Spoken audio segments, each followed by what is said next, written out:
heart of the fan.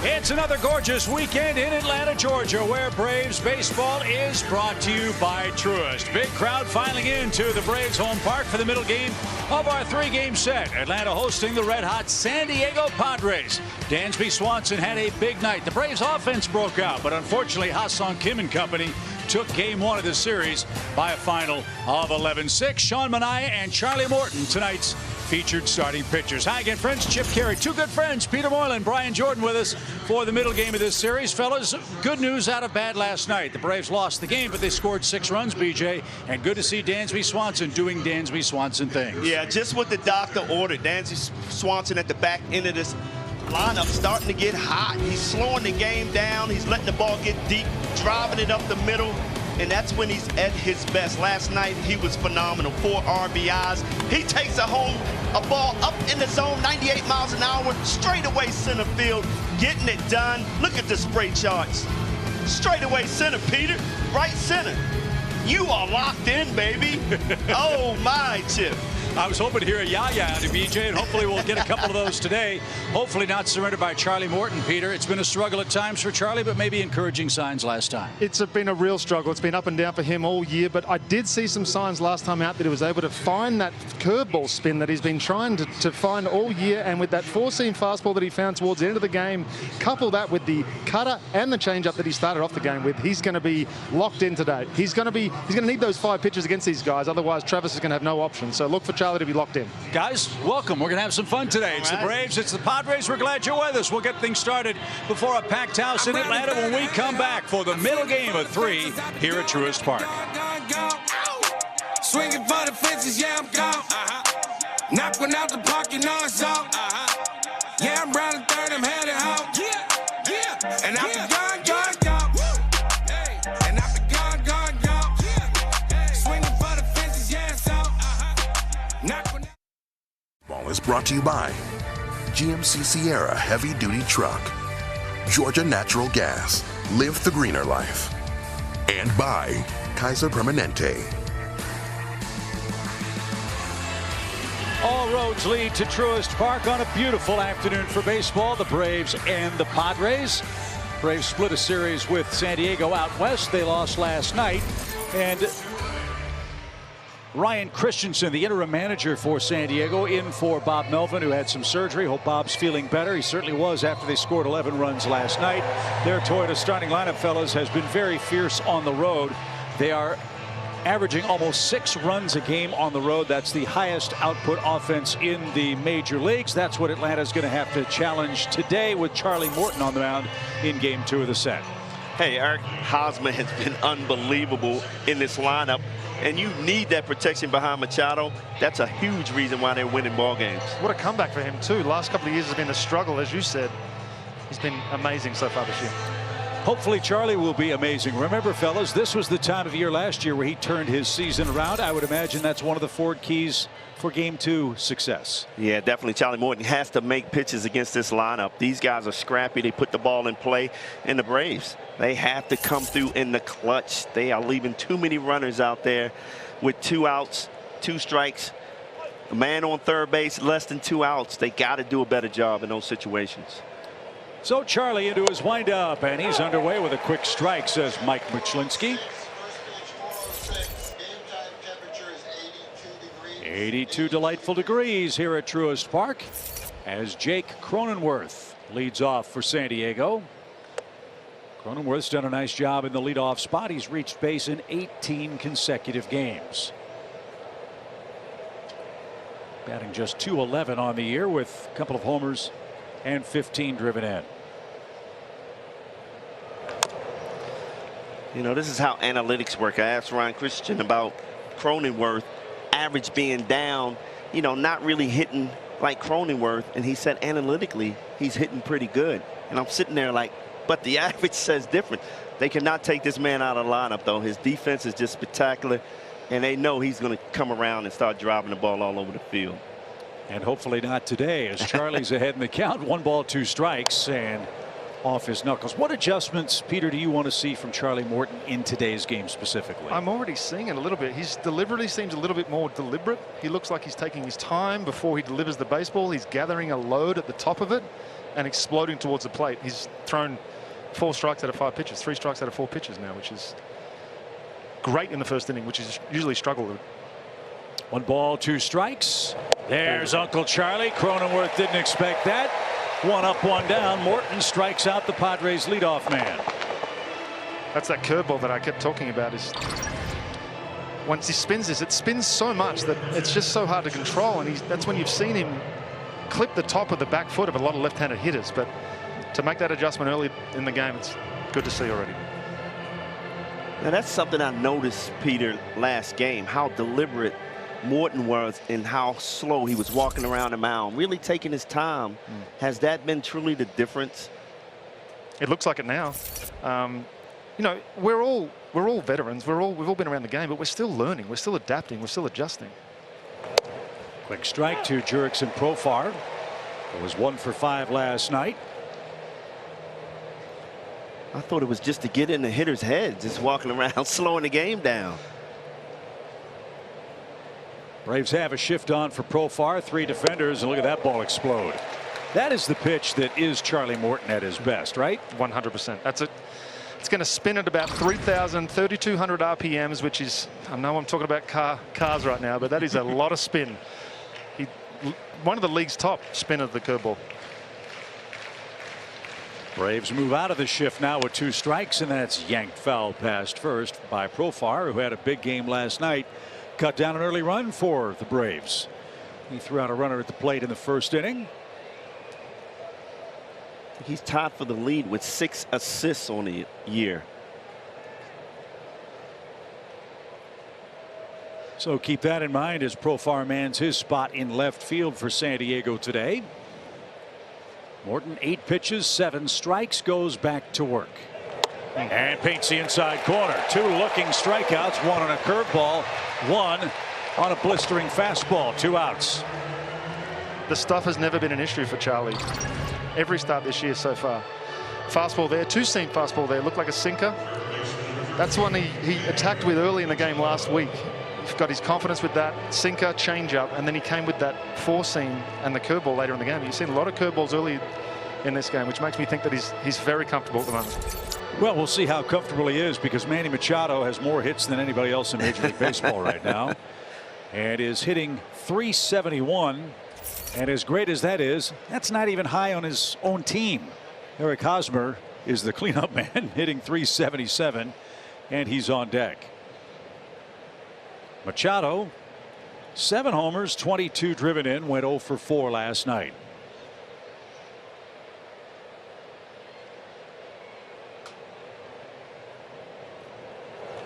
And that missed inside. 1 ball, no strikes. It is really apparent, the pace. I think he's also using PitchCom today, which, did he do that last week? They are breaking it in very slowly with the Braves starting staff. First the 1-0 pitch. Talk with Rob Smith, the Braves' great video coordinator. Several of the relievers are using PitchCom, and the pitchers who start games for the Braves have been working on that in their bullpens and side sessions. And those that are using it obviously really like it. That's taken downstairs. 2 balls and a strike. You know what's amazing though, Morton, although he's struggling a little bit so far this year at home, that's only hitting .191 against them. On the road though, .324. Let's see if Travis pushes the right button here. 2 balls and a strike with Machado. And that ball's hammered down the line, out of play, foul. I think when you look at the numbers of Morton, look, he's better than a .565 ERA guy. But if you're going to be fair about that number, you have to talk about a third of his hits have been soft hits. I mean, he's not given up a lot of rockets this year. No, exactly. And that's the frustrating part too. When you look at it, there's the shift factor. There's so many things that have been going on with Charlie. It's the stuff's there, which is what I look at. Full count for Manny Machado. 3 balls, 2 strikes. So look behind the numbers, not just at the numbers. And remember, last year, relatively slow start for Morton, but after start 5, he won 13 of his last 19 decisions. Machado, soft fly ball into center, and Guillermo Heredia will haul that in. Very impressive start for Morton. He threw 15 pitches and retires the Padres in order. Here come the Braves in game 2. Hot streak for the Braves offense as they go to work here in the bottom of the first inning. Travis Demerits atop Brian Snitker's Toyota starting lineup. No Ronald Acuna Jr. for the 3rd straight game. It was hoped he'd be in the lineup today. We'll have more on that as our afternoon moves along. They've got a tough hombre, Sean Manaea, 2-3 on the year, making his 7th start for San Diego. Manaea, formerly of the Oakland A's, coming off a loss to the Marlins last time out. This is one big dude who looks like he's got tremendous extension. Let's go to the baseball, BJ. He does, man. And I had a chance to talk to him yesterday, man. His personality is unbelievable, man. He loves to have fun, and he's loving the transition from Oakland over here to San Diego, especially with being with Bob Melvin again. Yeah, he was part of the Oakland A's dismantling, if you will, that included Matt Olson coming to the Braves. Manaea out of Indiana State University. That's popped up back toward us, saying out of play. It's 0-2. I personally don't know a lot about the Indiana State baseball program, but their basketball program had a pretty notable guy, Larry Bird. One of the greatest to ever play the game. Demerit had a great night last night. Got on base 5 times. 3 for 3, 2 walks. Boy, you love stories like Travis Demerit finding redemption with the Braves. Didn't play in a big league game last year, and now a fixture in this lineup as Atlanta looks for a spark from more than just the last 3 hitters on the lineup card. Thing that I love about him, you can put him anywhere in the lineup and he can produce. Back in the lineup, lead off. He's such a patient hitter now. He's driving the ball all over the field. He has power. And strike 3, a generous call there. Alfaro stole a strike, and Demerit's rung up. 3 strikeouts among the first 4 outs in tonight's game.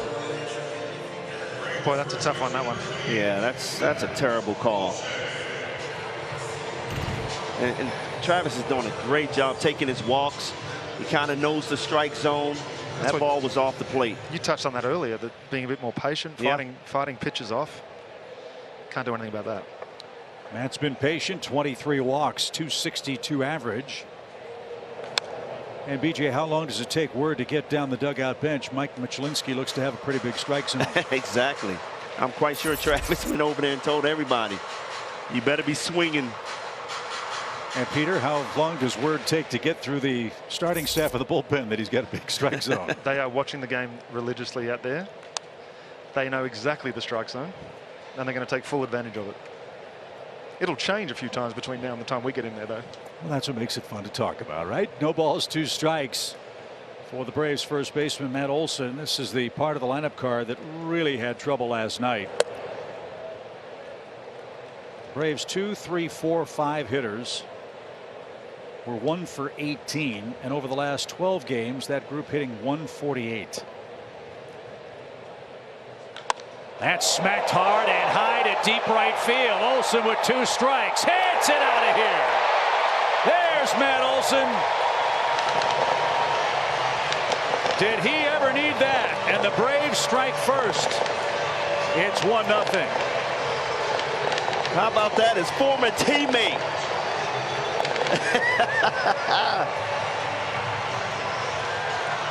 Wow. How was that, Peter? Love it. When your good friend hits one off of you. I couldn't tell you. I never gave anything to hit. And Manaea looks like he knew it. Head goes down. The only question, did Olson hit it over the bricks? And he did. How about Olson? 11 of his 15 RBIs versus left-hand pitchers. On a 1-2 count, he gives the Braves the lead, and now Ozzie Albies rolls that one toward third. Fair ball.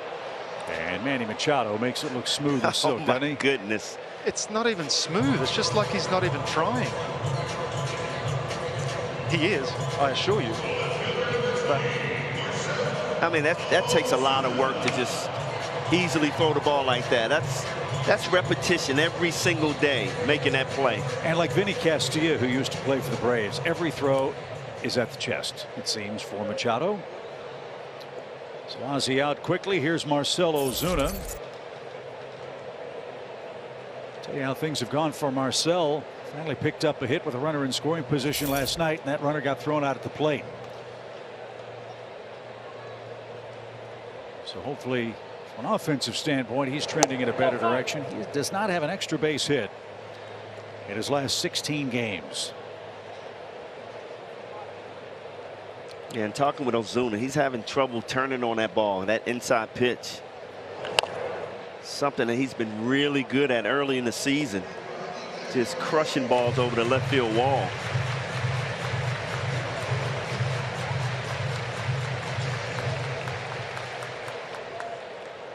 Four homers, 12 RBIs for Marcell. There's that inside pitch right off his thumbs.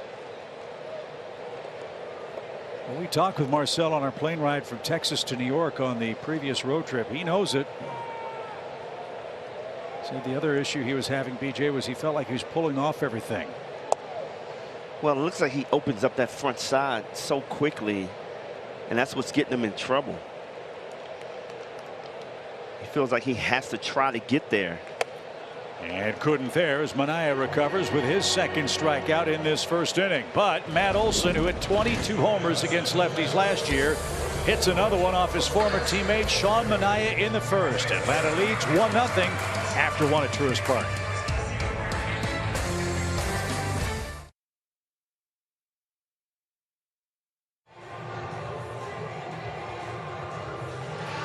Charlie Morton was perfect in the first. The Braves have given him a 1-0 lead. He is our player resume, brought to you by Indeed.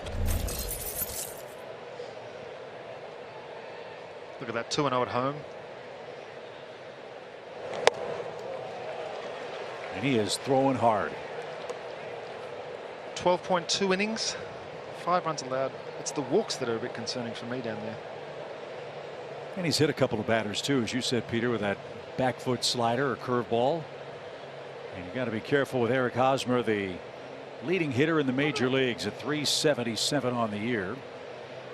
You will see hitters stepping out quite a bit in games using the PitchCom device. And for those not familiar with PitchCom, it's a device that's a communication device between pitcher, catcher, middle infielders to speed up the game, number one, but number two, to help avoid sign stealing. And the Braves are just now, Peter, implementing that in the middle of this championship season. Yeah, you can see Travis hiding the PitchCom device on his catching gear. And I guess it would be, it'd have to have location on there as well. But for me, I only had 2 pitches. So for me, it was pretty simple. With Charlie, with 5 and sometimes 6, and then different locations as well, you can imagine that it's going to make it a lot easier once they get used to it, especially with runners on base. No balls, 2 strikes, bases empty for Hosmer. And that's inside. And the reason hitters are stepping out, Brian, is because the pace of the game is quickened so much with that instantaneous signaling. Batters sometimes complain that they aren't allowed to get in the box and get set. We saw that when the Reds were here. Right. And that's something that Snit was talking about. Does it really speed up the game? And that's the whole intention of bringing these devices in, so we can cut down on the time. Last night's game, 3 hours and 40 minutes. Well, there was a lot of offense in that game. There was a lot of offense. It sure was. Would you have liked it, Peter? Would you have liked to have this PitchCom, or would you still like the catcher's signals? I think I would have used it. I don't think I had many dramas with guys stealing signs. As I said, there was only 2 options. You could almost guess and guess right 50% of the time. So, yeah, I think I would use it just so that my infielders knew what was happening. If I was throwing a sinker in, I'd like my shortstop to know that I was coming with a sinker in, so that he can prepare and maybe shift left a couple of times. 2-2 pitch from Charlie, and a swing and a miss. Hosmer is down on strikes after a 3-hit night last night. So 3 of the first 4 hitters, guys, have been struck out by Charlie Morton. And it's the curveball. Again, you see here this curveball. Perfect location down in the zone. All Hosmer can do is swing over it. As hot as he's been, not hot enough for Charlie's curveball, right? No. Well, I was also told by Rob Smith that you can personalize the inputs, so you can use Travis d'Arnaud's voice, and he can say, you know, make a pitch here if you want. It's not just slider outside or fastball up. As Luke Voit takes outside, 1 ball, no strikes. I like it because it keeps the batter in that batter's box because the pitcher is back on that mound ready to go. So you can have code words instead of actual. I assume you could fastball away. Instead of fastball away, it's like, hey, let's go with the gravy train. Right. 1-0 pitch. I mean, you could have a broadcaster say, throw a strike for crying out loud, or, you know, pitch around this guy. Sure heard that in my time. You know, but look, I think it's cool. The device itself, which fits in the cap of the pitcher, is very flexible. I would say, imagine having 2.5 popsicle sticks. It's about that wide, and it can mold to the inside of the felt lining in the hat, and it just sits right against the skull, and you can adjust the volume and the like.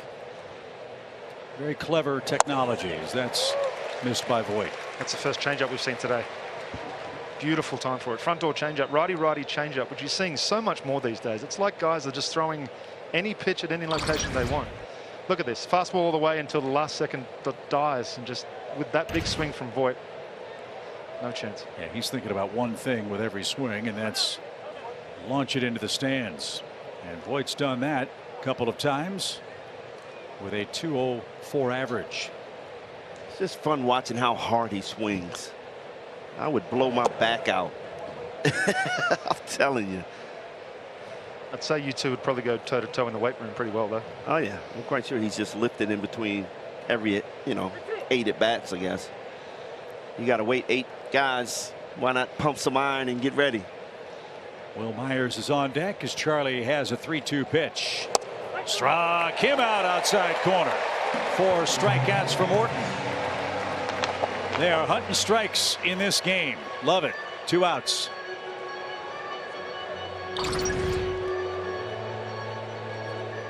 Great job by Travis framing that there too. Yeah. Wanted that ball up, ended up hitting the outside corner, and he framed it beautifully.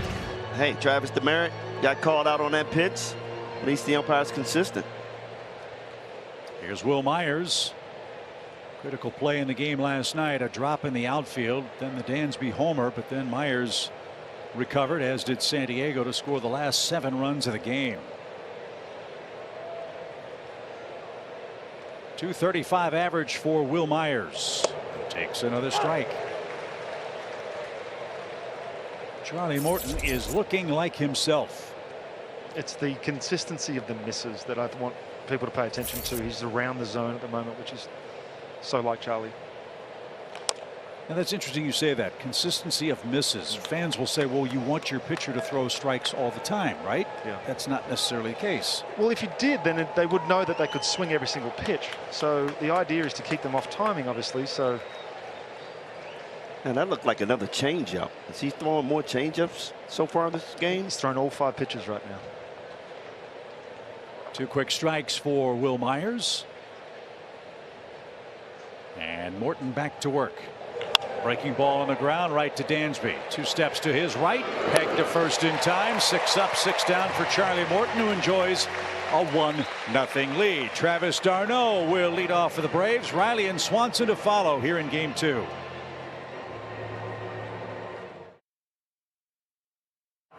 Braves up 1-0 heading into the bottom of the 2nd inning. Travis d'Arnaud set to lead off. One of the most consistent hitters on the club so far this year. But I started to dig into his numbers a little bit. Something has changed, but I think is very interesting. It's something that we can look at throughout baseball. Is the first 7 games, guys, he hit .241 with 1 extra base hit. The launch angle was at 15.4. In the last 16, .295 with 8 extra base hits. The launch angle dropped to 7.5. I think with the baseball being dummied down a little bit, I think you're going to see guys try to hit the ball more on the ground and more line drives, and d'Arnaud has done a great job of that lately. And I think the other factor too, Nick, and it's great to have you with us today. He's healthy. He looks like himself again. Last year missed over half the season with that thumb surgery. That is way in the rearview mirror for Travis d'Arnaud, who's batting .278 for the Braves. But yeah, I think that's a great point Nick makes. Guys are going to have to make adjustments. Yep. Hit line drives. If the ball's not going to carry, hit a line drive and see what happens. The 0-2 pitch. And Peter, to your point, it's not just the offensive improvements we've seen for Travis too. Yeah, behind the plate, he's throwing runners out. He's never had an issue framing, obviously, but the catch and throw this year has been tremendous. Yeah, he's really worked hard on that, throwing from his knees. Manaea has his third strikeout. We've seen 7 strikeouts in the start of this game. So 1 up, 1 down. Austin Riley is the hitter. A look at our ultra strong stats presented by Charmin. This series featuring 2 of the game's best third basemen. Wow, since 2020. Look, Riley last year he just came on the scene in a big way. And Machado, to be compared to Machado, who's been in the league seems like 20 years, and he's not even 30 yet. He's put up some great numbers throughout his career. I don't know if Riley continues to figure it out. He could be on that same path. Austin's in a bit of a dry spell right now at the plate. 1 for his last 22. That's why he's been dropped to 6th against the lefty Manaea. When you're going bad, that's the kind of thing that happens. You could try to ambush right there, BJ, and you get a first pitch changeup. Well, he's taking too many strikes. You know, it's one thing to be too quick, and now he's trying to, mentally he's trying to slow down, and he's taking too many good pitches and swinging at the sliders in the dirt. He's going to have to figure out, how can I slow the game down again and trust my hands. There was an amazing note in the Braves pregame press notes. The last 47 plate appearances for Austin Riley, just 6 of those plate appearances ended in a batter's count, meaning he was ahead. And he was behind here, and he's struck out looking. Manaea has punched out 3 in a row and 4 overall, and 2 quick outs in the Atlanta second. BJ, I know what it's like to be in between swings with in between pitches and release points. How frustrating it is as a hitter when you know you're just ahead of everything or behind everything. It's frustrating because all you do is try to figure it out, but what you're doing is thinking too much, and that's the whole problem. When you start thinking and start reacting too quick, you're in between, and you're going to end up taking a lot of strikes and swinging at the balls, as we're seeing. Dansby pops up the first pitch he sees on the day, and this one is caught at second. Cronenworth and company were there, and that will retire the side. 3 up, 3 down for the Braves. In the second, Atlanta's up a run.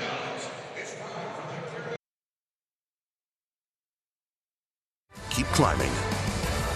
And by Truist. When you start with care, you get a different kind of bank. BJ and Peter and Nick show up, and the Braves all of a sudden hit homers and get dominant pitching. I think it's something we'll take note of. Good start here at Truist Park as you look in on our Xfinity cam. Beautiful day, big crowd. Charlie Morton is dominating so far. 6 up, 6 down with 4 strikeouts.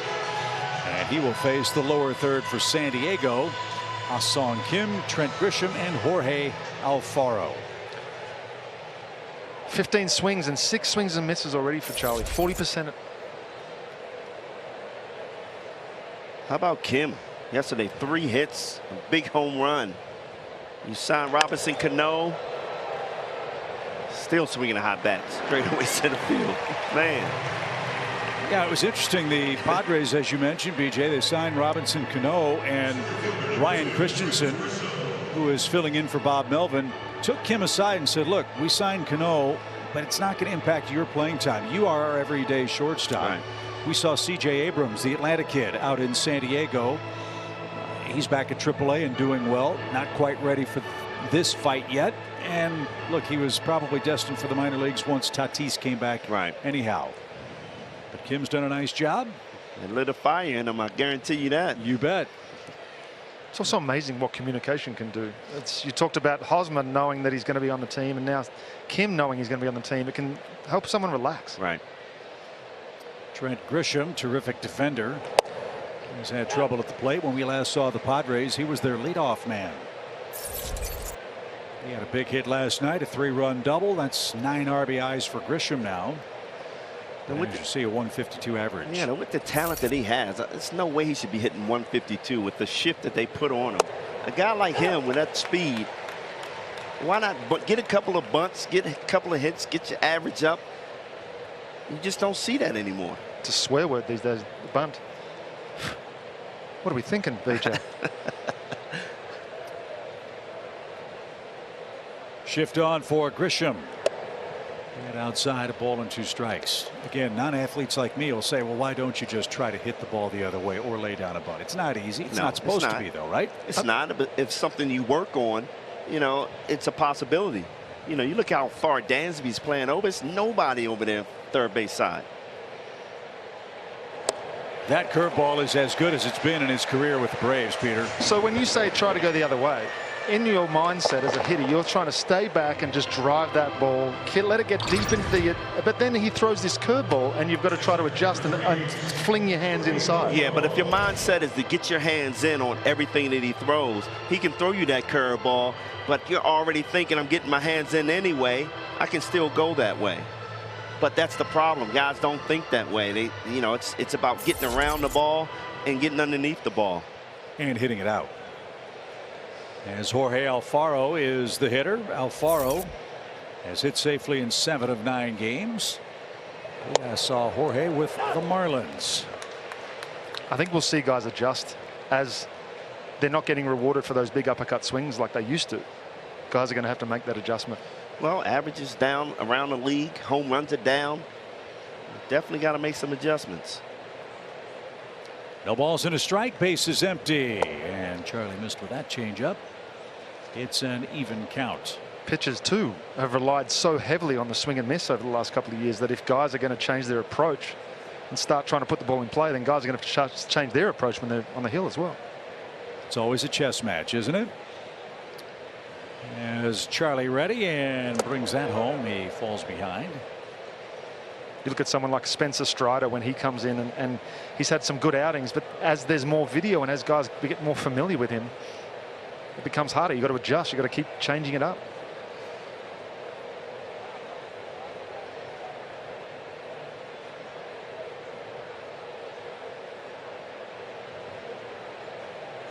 Charlie's been around long enough now that there's enough video that you could probably start your own Blockbuster.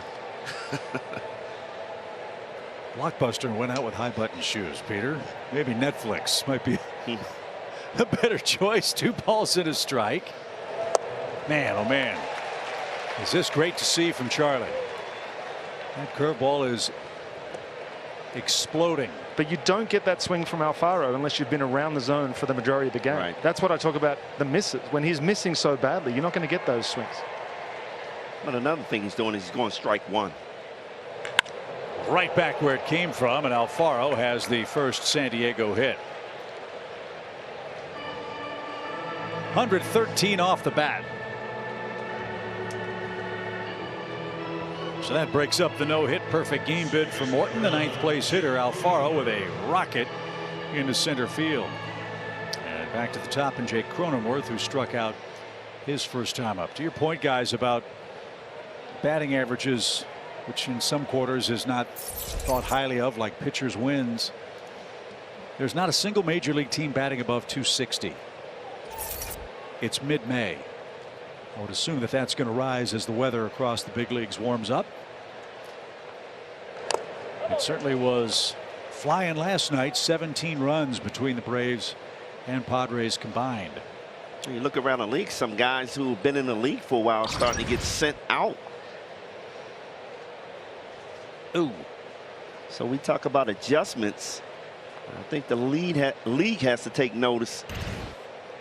And see Eric Hosmer making some adjustments.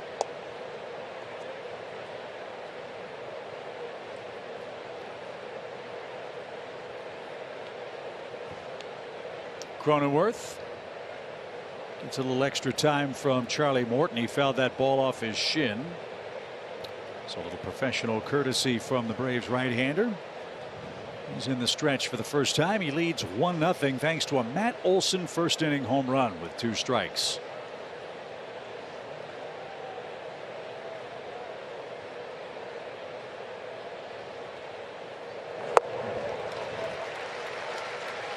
Pete, you're not going to give me that courtesy if I hit one off my shin, would you? Absolutely no chance at all. I'm coming right back in there with the exact same pitch too. I love you, but I'm going to get you out.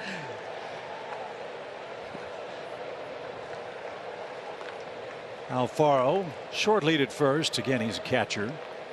Don't figure him to be rolling in this sequence, but we'll see. He's not. And a swing and a miss. Charlie Morton, 6 strikeouts. Down goes San Diego in the third. The Braves maintain their lead. Contreras, Heredia, and Demerit are coming up on a beautiful afternoon at Truist Park. And is that loud off the bat, fellas, huh? Man, I'm going to tell you, I was watching his batting practice on Wednesday, and Kevin Seisser and I were talking about the power that he had. I didn't realize he had that type of power. And he hit one right center field and knocked the lights out of the tomahawk. And I was like, oh, my goodness. And then last night, he gets the start, which I thought was risky. You got 2 catchers in the lineup. Well, as you see, he is beating the pressure. BJ brought to you by Coors Light. He is really beating the pressure, guys, showing his power. But to go right center field is impressive. Yeah, it's up and away from Manaea. 1 ball, no strikes for William Contreras. Greeny, what are you seeing from William? Well, obviously the opposite field power is very impressive, but I thought really impressive at bat yesterday was a slider from Darvish on the inside part of the plate, and he goes right center field. I actually asked Snit about him. Can you get him enough at bats while he's swinging the bat well? And Snit said he's going to play. Today, DHing for the second day. Tomorrow's supposed to catch. As long as he's hitting, it sounds like Snit's going to try to find a spot for him, whether that's catching, DH, and he even mentioned outfield. Hey, Nick, isn't this kind of risky, though, when you got your backup catcher as the DH? Now, if something happens to Darno, you lose your DH. It is very risky, but at this point in time when the offense is so inconsistent, I think it's a risk that you take. And he's a young guy who, if you sit on the bench too and you can't get him enough playing time, how does he succeed? Well, he succeeds here, Nick, by walking to lead off the 3rd inning. And let's not forget, guys, look, if you lose the DH, you always have Max Fried. You're right about that. who hasn't swung, by the way. I just love saying that because I see how tickled Peter gets. I'm talking about how good Max is at the plate. We used to have Matty Diaz as our emergency catcher. Who's the emergency catcher on this team? That's a good question. I would guess it'd be Arcia. You're right. If I had to guess, middle infielder, yeah. Jack of all trades guy. And if he's not, well, I just nominated him. And why not? He'll figure it out. He's swinging a hot bat. Right. Get him in the lineup. Here's Guillermo Heredia getting the start in center for the Braves today, hitting 121 with a couple of homers. Matt Olson's long ball, the difference in our game to this point.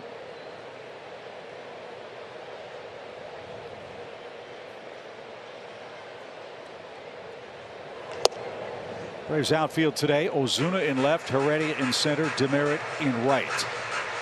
It's a big story. Ronald Acuna Jr. not in the lineup again. Mark Bowman of MLB.com reported that Ronald was going to get an MRI to check on the groin. The 0-2 pitch is cut on and missed, and Heredia is retired. 5 strikeouts for Manaea, 6 for Charlie Morton. Back to the top of the order we go with Travis Demerit, who's our Zaxby's indescribably good play. Wow, he's really been a surprise this year. I mean, he's starting to fit in. He's getting his opportunity, and he is shining, guys. Last 14 at bats, 6 hits. Look at the OPS. He's patient at the plate, taking his walks. I mean, he's a really good leadoff hitter. Prototypical leadoff hitter, old school leadoff hitter. Yeah. Plus, he's playing great defensively. Contreras measures off his lead at first, and time is called. But look, for the Braves to get where they want to go, they've got to get Ronald healthy, and they've got to get him back in the lineup. How concerned are you, fellows, that this is the 3rd straight game he's missed? Well, I'm not concerned. I mean, look, coming back from a total knee repair of the ACL, I mean, it's not easy. I mean, you focus on that knee so much that you lose sight of other muscles. And then to come back and play with the intensity, you know, in the major leagues, it's different from rehab games. Getting here and going all out, you know, you're going to start, you know, interrupting the other muscles as we see Travis continue to be a hot hitter for the Braves. Profar throws behind Contreras, who's back at second standing, and the Braves have a threat. 2 on, 1 out. Matt Olson coming up. But they've said that from pretty much day one, BJ. It wasn't necessarily worry, if you will, about the knee. It's all the other muscles that are required to play baseball that they have to monitor for Ronald. And to be honest, man, nobody expected him to come back and do the things that he's did right away. Steal 5 bases. You know, I'm sitting in here saying, slow down, ease into it. But Ronald only plays one way, and that's the risk. So hopefully the groin is not bad, and he'll be back next week. That's fouled at the plate from Matt Olson. Strike 1. Braves and Padres wrap up their season series here tomorrow morning at 11:30 start. Then we hit the road, Milwaukee and Miami. The pitch sweeps outside, even count. So I don't know if Ronald will be in the lineup tomorrow. We'll find out. I would guess if he's not good today and a game starting before noon, might give him another full day if everything checked out on that MRI imagery. 1-1 pitch. Yeah, I would think no matter what happens with the MRI, you may not see him on 11:30 start tomorrow. Yeah. That's so out of your normal routine, especially having not played three games in a row. You don't want to try to jump start it first thing in the morning after your coffee. And Lord knows how important coffee is in a major league booth. 1 ball, 2 strikes. The pitch is outside. Nice stop. It's 2-2.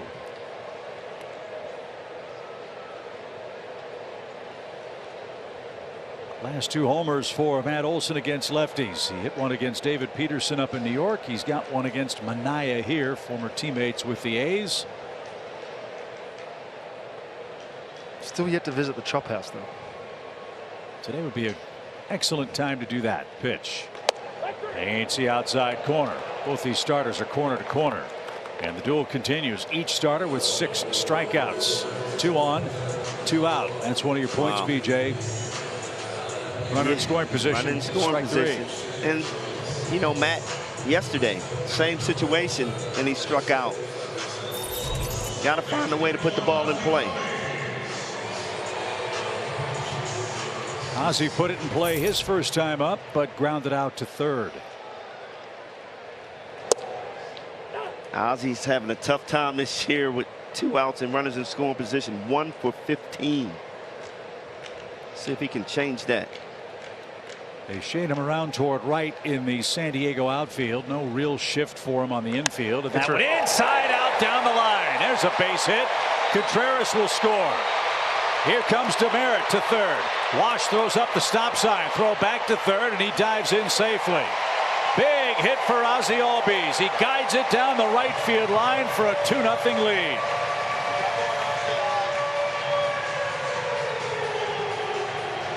That's a good piece of hitting here. You're down 1 strike, ball coming in. He really kept his hands in. It's almost like he had a strategy. Yeah. Goes the other way down the line. RBI double. Guys, now he's 2 for 16 with 2 outs and runners in scoring position.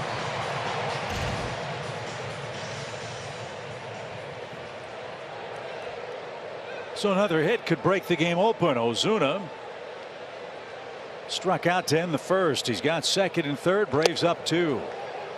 And Manaea gets ahead of him. Will Myers did a great job in right field cutting that ball off. I thought Travis Demerit would have a shot to score there.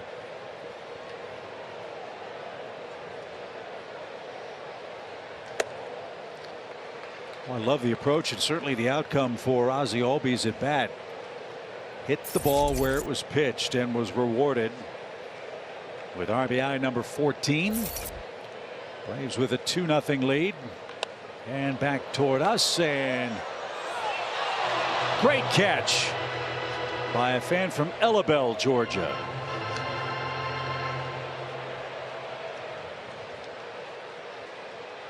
Big crowds all weekend here at Truist Park. Manaea checks. Here it is. And threw it right on by as the shadows creeping across home plate. Getting tougher and tougher for the hitters to see. But Atlanta sees a 2-0 score. Morton's had his A+ stuff in this ball game. Fellas, that's our All-State mayhem moment.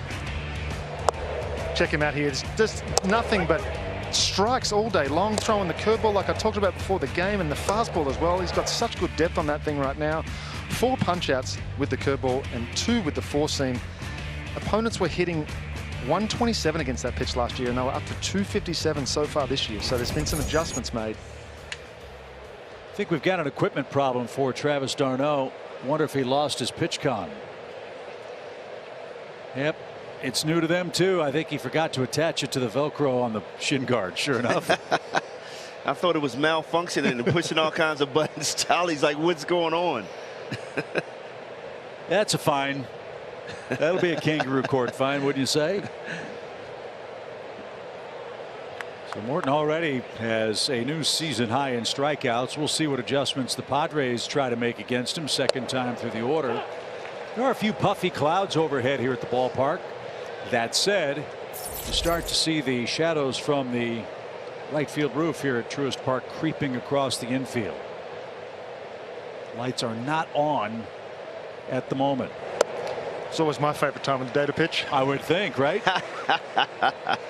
What's that like, Brian, when you're hitting that dappled sunshine behind home plate? You know what? All you do is look for a fastball, because when you see changeups and sliders down, it's so tough to pick them up.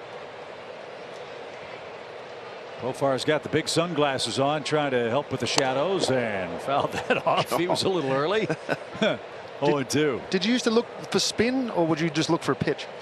I would just look for pitch. Yeah. The shadow is just so tough to catch that spin out of your hand. I remember I hit that walk-off grand slam against Franco. All he had to do, it was 0-2 count, throw me another changeup, he got me. He threw me a high fastball where I can see it. Yeah, yeah, baby. I was saying, were you saying yeah, yeah, or ha, ha? Both. It's like, no way he just threw me that fastball up. So Profar with a 1-2 count. Gentle breeze blowing toward right. Braves up 2. San Diego has just 1 hit. And another breaking ball is wrapped foul for the San Diego left fielder. When we've done this a few more times, we'll get into that other grand slam that you hit in Richmond in 2006. Oh yes, that was probably my favorite walk-off win. Oh, by far. In AAA. How about that? I'm dying to hear more. First, the 1-2 pitch from Morton to Profar, and that was tipped and caught. Didn't go to the curveball that time. Profar got 95 and is struck out. Number 7. Look at Charlie here. Fastball. He's been throwing so many curveballs. He just goes with a fastball in. That's a four-seam fastball that he seems to get so much tail on that as well. Another reason why it's so hard for Charlie to control his stuff. So Machado was the only Padre to make contact in the first inning and flied out to center. So he's 0 for 1 in the game. No shift for Manny Machado. And that just missed inside. Ball 1.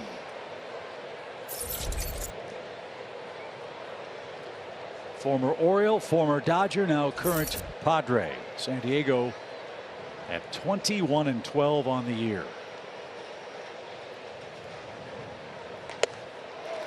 What's interesting to me, BJ, you know how you see guys, they'll tinker with their swing sometimes from one game to the next.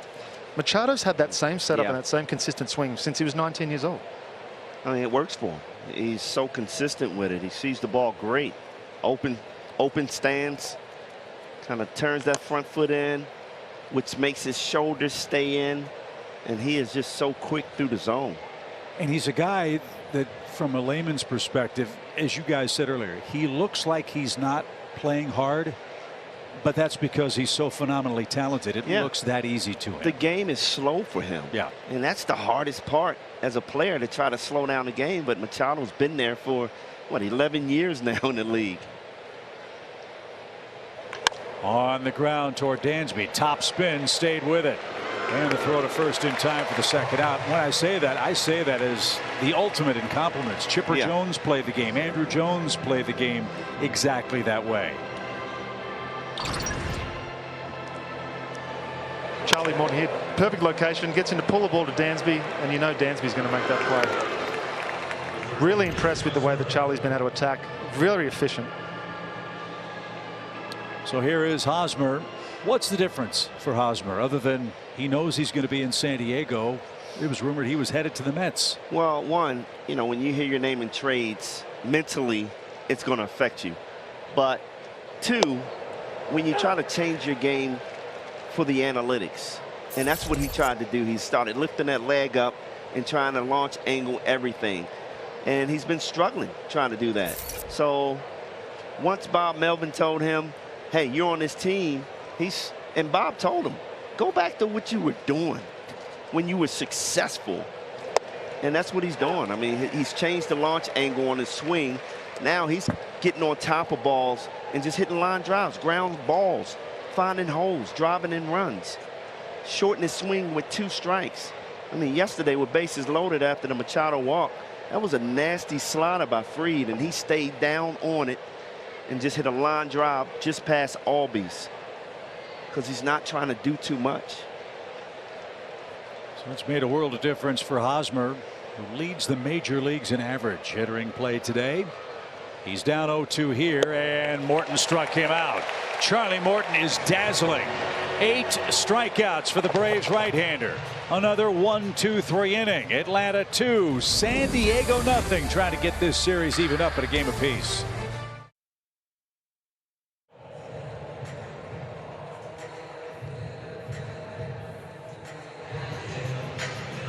Braves country, which baseball movie is your favorite of all time? Fill out your bracket at MLB.com/bleacher features for your chance to win a Hollywood prize package, including tickets to the All-Star game presented by MasterCard at Dodger Stadium. Guys, I have a stat for you. Throughout the whole season, the number 5 hole has not hit a home run for the Braves. A lot of pressure right now. Little pop into foul ground. Hosmer gives chase onto the warning track, but that one over the netting, and one big hop and a chase for the souvenir. It's strike 2. That's hard to believe. It is. Well, d'Arnaud has 3 homers this year. Maybe he's the man that can break the spell. That's some great research right there. We expect nothing less from Dr. No. Hal Galima, our stat man. And as he lovingly tells us, it's no with a K. Now to play d'Arnaud, no balls, 2 strikes. Would you like me to answer what my favorite movie was? I would after the 2-strike pitch. I wanted to give you guys time to think about it. We got to get Nick in on this too. Downstairs, the pitch. So Peter, what is your all-time favorite baseball movie? You'd think I'd have an answer. See, right? There's just too many factors to go into it, though, Chip. You've got to think about storyline, baseball. You know, if a guy throwing a bullpen in jeans. 2 balls, 2 strikes. Cinematography. There's a lot that goes into it. But I would say if you kids too, kid movies, Sandlot. Yeah. I'm going to go Bull Durham. Brian. Well, I would have said Bull Durham, but I got to go with 42. 42 is a great movie. Yeah. A little known fact about Bull Durham, the opening credits of that movie, you know, Annie's Savoy's house, there's a baseball card stuck in the mirror in her bedroom. You know who the baseball card is of? Brian Snitker. Yep. Peter didn't know that. I'm writing that down though. Come on, we got to get Riley off the snide. And we just did. See, BJ, you call for it. Timing. Good things happen. Braves pick up another hit. That's their 4th. And Riley's aboard with 1 out. And Manaea back to the stretch here in the 4th inning. Nick, what's your favorite baseball movie? You down there? I'm not a huge movie guy anymore, but I have to go with The Rookie. Although the one bad thing about The Rookie is Dennis Quaid's mechanics are so bad. It was almost laughable, but I love the movie. I like the story. I do. Shocker, Nick. You was looking at his mechanics. Mr. Analytics breaking down the mechanics. Did you see those mechanics, BJ? No. You should go look at them. Dansby, the hitter, with a man aboard and 1 out. That was actually the movie where he threw a bullpen in jeans, so I'm off that movie. Oh, you're right in there with me then. I liked it, though. Yeah. The storyline was great. What I liked was Riley went up there not thinking, swinging at that first pitch, being aggressive. That's what I like. So he skipped the opening credits. He went right to the score with Austin at the plate. And that's up and away to Dansby, who, as we highlighted in our open, really good work for the Braves shortstop. And this part of the order was very destructive yesterday. 6 runs, 5 RBIs in his last 21 official at bats for Dansby. And you can see, guys, now the effect of the shadows and obviously the stuff that Morton and Manaea are twirling today. You see Manaea starting to change speeds, more change ups. Yeah, guys looking like they're looking straight fastball right now. They must have listened to you, BJ. Yeah, no. They must have us on in the dugout. 1-1 pitch. Another off speed or changeup. He has thrown 55 pitches, 38 strikes. This guy's a really good pitcher. You look at this San Diego team, they're starting to get healthy. All those moves they made last year didn't pan out too well, but those guys are coming back this year. And they don't have Tatis yet. Pitch is cut on and missed. Dansby is down on strikes. Manaea has struck out 9. Morton has struck out 8. Let's enjoy a quick message from Zaxby's. It's the new Signature Club with bacon and cheese, remixed by Zaxby's. New season high for Manaea in strikeouts. He has 9. His career high is 13. He struck out a dirty dozen against Seattle last July. William Contreras walked and scored the second Braves run last time he came to the plate. And as you guys said, I don't think they can see spin at all. No. 4 straight changeups. Yep.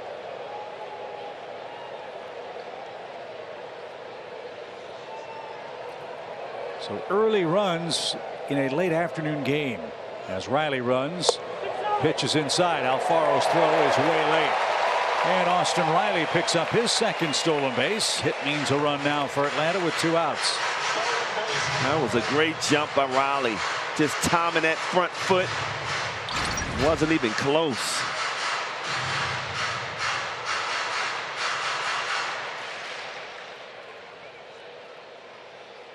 You know, Ewy's over there just timing everything. Oh, yeah. I love the aggressiveness with 2 outs.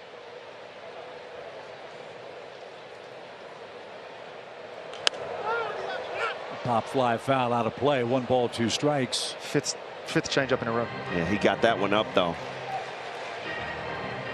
Well, you mentioned the aggressiveness on the base paths. Atlanta running a little more. That's our stats with Lowe's. Look what the Braves have done of late on the bases. Trying to get those guys in scoring position. And it stands to reason. When you're not getting a big hit and your homers have been solos, you have to sometimes force action. And there are a number of candidates on this Braves team that can steal a base or 2. Riley, for his size, deceptively quick. 2-2 pitch. And Contreras is down on strikes. Manaea has whiffed 10 in 4 innings. Morton has struck out 8, and Atlanta leads where it counts.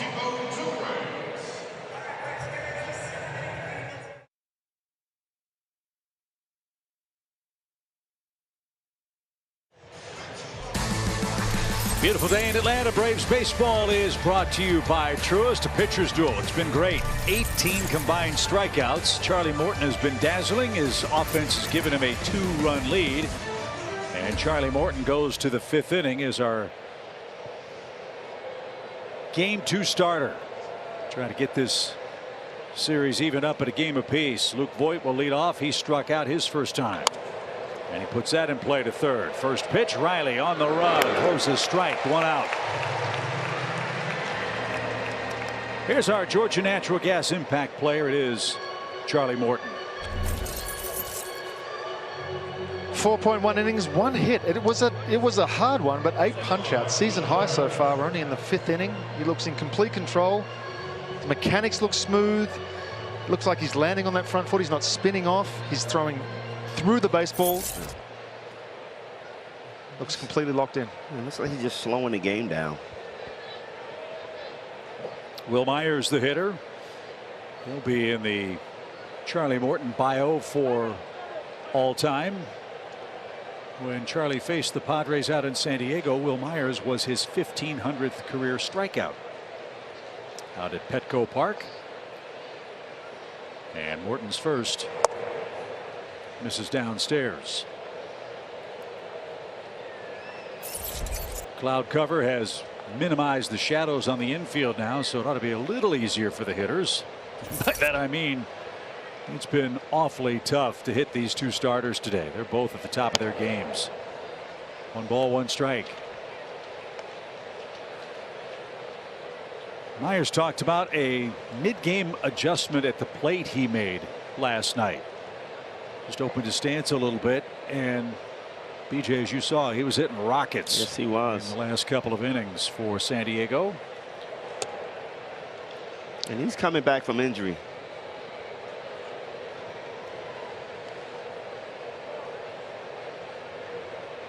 Ha-Seong Kim is on deck. And Morton wants a new baseball. Gentle breeze blowing toward the chop house. Perfect weather. Hope for more of the same in the homestand wrap up tomorrow. The pitch splits the dish, 2-2. I think I'm noticing Travis isn't setting up in or out with that fastball. He seems to be sitting right down the middle and allowing Charlie just to throw it wherever it ends up. Pushed him off the plate, full count. Well, when you have the kind of movement that Morton has, that stands to reason, doesn't it, Peter? That was the Brian McCann approach with me. He would come out and say, look, I'm going to sit right down the middle. You just let it do what it's going to do. I had my sinker slider combination that I'd go out there with and just let him rip. Just missed inside, and Myers takes ball 4. That's only the second San Diego base runner. Not coincidentally, it comes with the cloud cover overhead. They were getting better looks at Charlie Morton in that sequence. Now Ha-Seong Kim stands in representing the tying run. Kim might be the only player in Major League Baseball that doesn't like San Diego. And by that I mean this. He's hitting .350 on the road, .115 at home.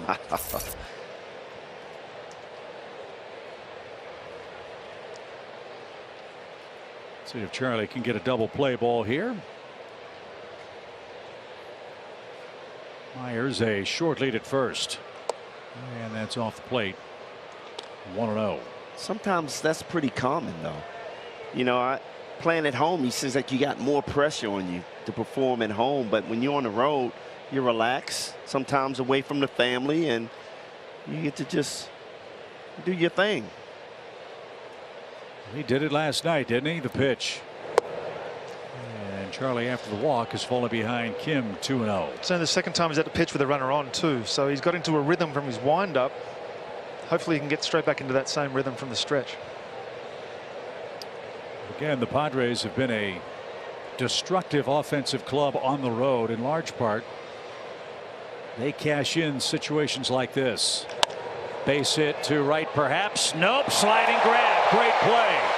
Demerit came in and took away a hit from Kim. It was sinking, and Demerit got there in time. Unbelievable. Playing in on Kim. Know his power is to pull. When he goes the other way, it's either going to be a line drive or a little bloop. So Travis getting a great jump. And that's what I'm talking about. Lay out. Make it happen. Worked for Max Fried against Milwaukee, didn't it? Yes, it did. Great play in left, saved the game. And that does wonders for pitchers. Yeah, it does. So Kim tried to do the right thing and hung up just enough for Travis to scoop it up. And now Trent Grisham is the hitter.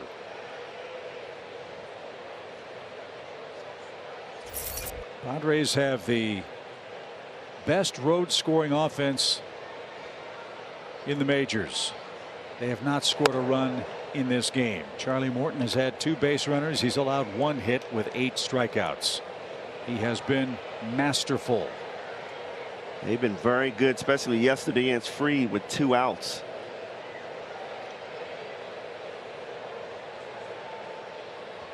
The Braves do shift for Trent Grisham. And he corks this ball toward right center field. That's going to get down and roll all the way to the wall. Myers can fly. He's around third. They're going to wave him. Dansby won't have a relay play, and with 2 outs, San Diego's on the board. A 2-out double by Trent Grisham cuts the Braves lead in half. They are again getting it done with 2 outs. For some reason, these guys just lock in.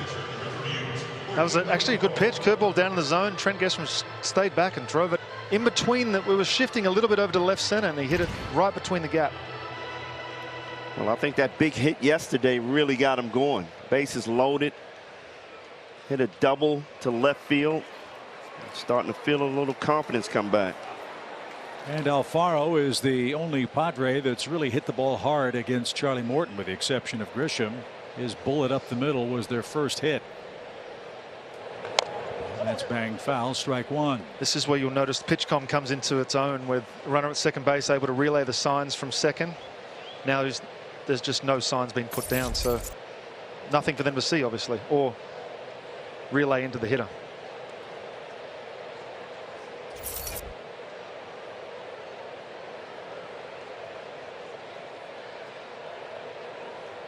See if Morton can put out this 5th inning fire. Padres trail the Braves 2-1, and he's a strike away from doing that.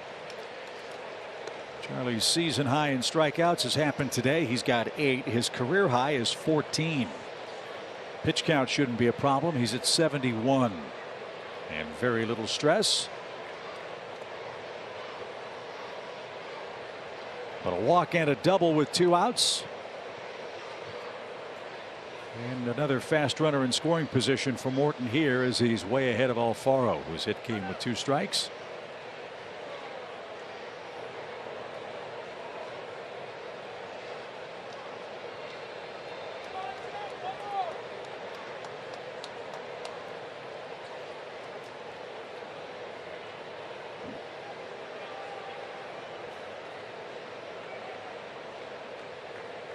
The 0-2.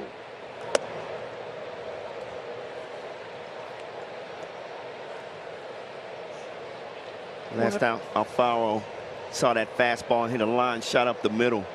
I think you want to stay away from that pitch, don't you, Peter? Unless it's a location a little bit lower than that one that they tried to go with. They tried to go up in the zone there, but I think that sets up the breaking ball perfectly here.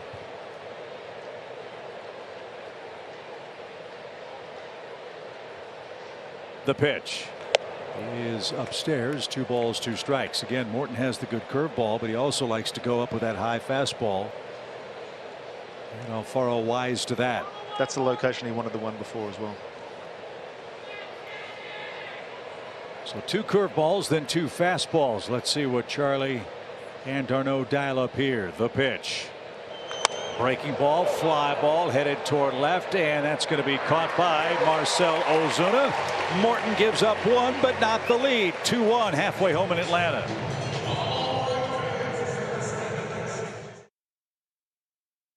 Visiting the Cardinals, Tommy Edman hits a home run in the bottom of the 5th inning to extend the St. Louis lead. Cardinals are trying to catch the Brewers in the National League Central. The Giants started play today, a half game behind the Dodgers and the Padres, who lead the National League West. Start your weekend here at Truist Park on Saturday, June 11th with the Braves Country 5K. The course takes you through the Battery, Atlanta, and ends inside the ballpark. Your 5K registration includes a Braves game ticket and t-shirt. Register today at braves.com/5K. For Atlanta in the 5th, Heredia, Demerit, and Olson against Sean Manaea, who has struck out 10. What do you know, Chip? The shadows are coming back now that the Braves are hitting. Shouldn't it work the other way around? Exactly. Manaea turns her loose and just missed. It's ball 2. I'd like to see Heredia get it going. He just brings the energy every single day.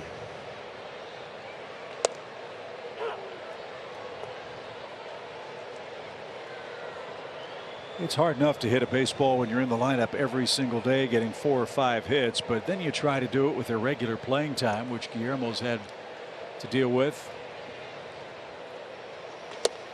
And with that has come a lot of swing and miss. Yep. BJ, have you ever seen a guy use a sinker up in the zone before? A sinker up in the zone. He throws a sinker that he's throwing up in the zone right now. It's a 2-seam fastball sinker. They call it a sinker. He calls it a sinker. 2-2 pitch. And Heredia strikes out for the 20th time in 35 at bats. Wow. That's 11.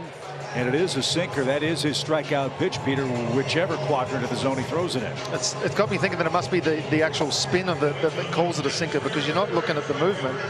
It stays relatively straight, and it's not like you can pitch up in the zone with a sinker. So that does not look like a sinker. You're right. That looked like a 4-seamer just taking off, shooting out of his hand.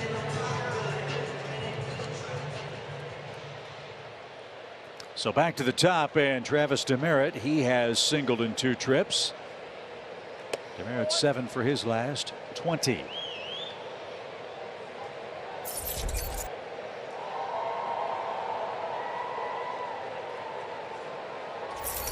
The 1-0 is fouled back for an even count. He's really making it hard for Snit to take him out of this lineup.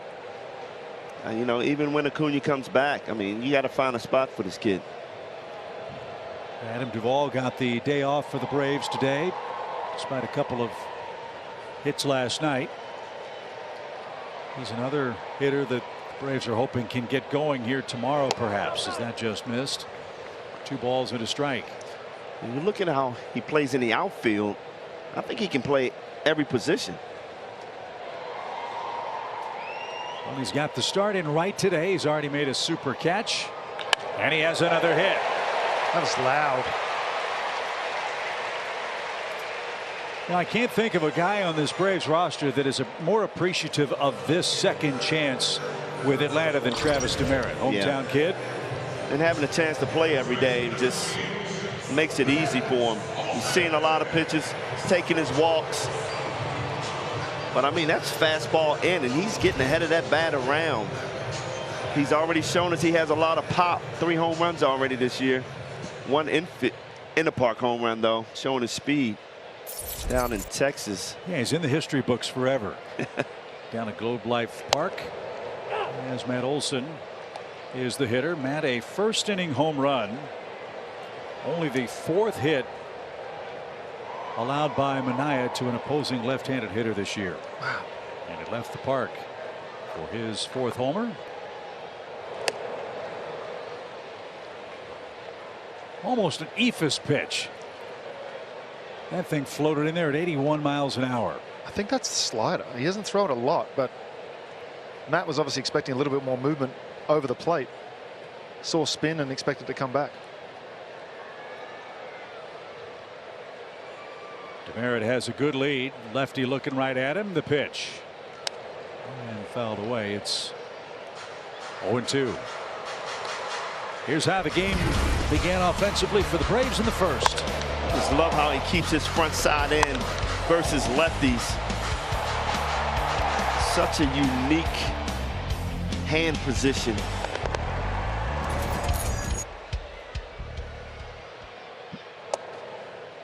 Sometimes I look at his hands and how he goes back slow. I just don't know how he's so quick through the zone.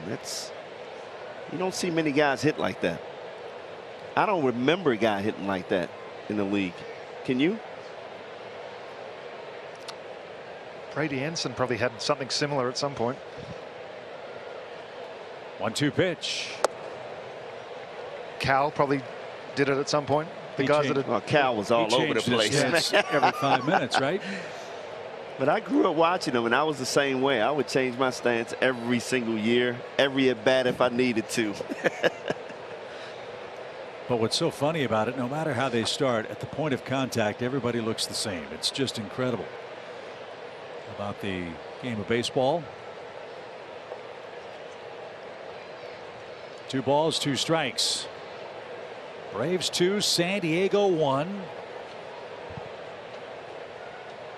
Braves trying to win game number 16 to get back to 500 here at home. The pitch is bounced toward first. Hosmer steps on the bag, and Demerit fell down trying to stay in a rundown to keep the inning alive, but he's going to be chased down, and that is going to retire the side.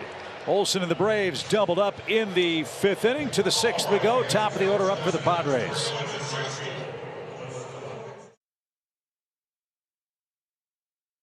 Today's A-list member of the game is Dwight McCrary of Atlanta. Dwight's been a member since 2021, and his favorite A-list perk is the variety of concession discounts. Congratulations to Dwight McCrary, today's A-list member of the game. Well, the A-listers are having a great time today. This perfect afternoon for baseball. 80 degrees, very little humidity. Crowd's into it. And they're seeing a pitching clinic put on by Charlie Morton and Sean Manaea. The 2 starters have combined for 19 strikeouts in 5 complete innings. Charlie has 8 of them, including Cronenworth, whom he's gotten twice. Once looking, once swinging. Not going to strike out this time. He wasn't going to get to 2 strikes, and he flies out for out number 1. You said, BJ, that's been a problem for Jake lately, huh? Yeah, 4 strikeouts last night. The golden sombrero. And that at bat, you know, you got to be swinging. The last thing you want to do is fall in a hole to Charlie Morton, who's been pretty nasty on you all day. Man, you sounded like a professional Australian when you said sombrero. That was great. Here's Profar. He's a swinging strikeout and looking strikeout victim.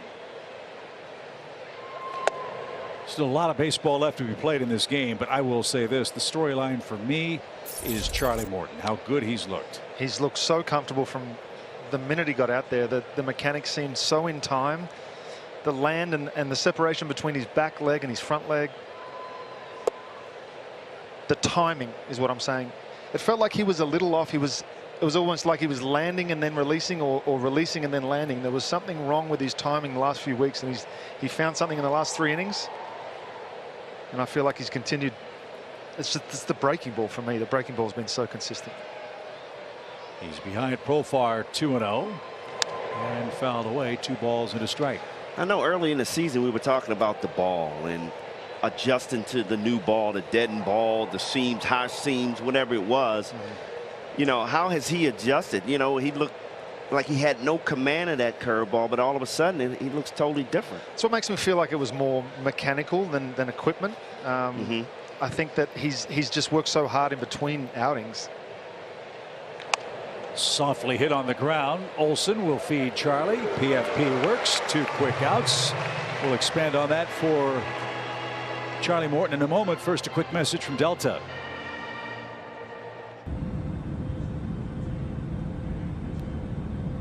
Delta, proud to be the official airline of the 2021 World Champion Atlanta Braves. How do you fix that, Peter? I know you're in the bullpen. I know you look at a lot of video, but the changes or the increments with which a pitcher of Charlie Morton's pedigree is off are so small. How can you even see them, much less fix them? Well, that's what makes the equipment and the analytics, the TrackMans, the Rapsodos, all the things that we have now to collect data. It makes it so that there's no more guessing. For me, for my career, if I had something off, I'd have to go out in the bullpen and keep throwing, or work on the side session, a flat ground down the right field line, whatever it was, because we didn't have the technology to jump on the mound and see exactly how I was spinning the baseball and where I was releasing it compared to years past. Now they have so much data built up from the last few years that they can go back and say, okay, Charlie, this is when you were your best. Let's go look at what numbers you were throwing up then and try and get more closer to that. One more question as Machado digs in with 2 outs. let's say your release point is off an inch or a quarter of an inch or a half an inch. How can you feel? How can you possibly feel that?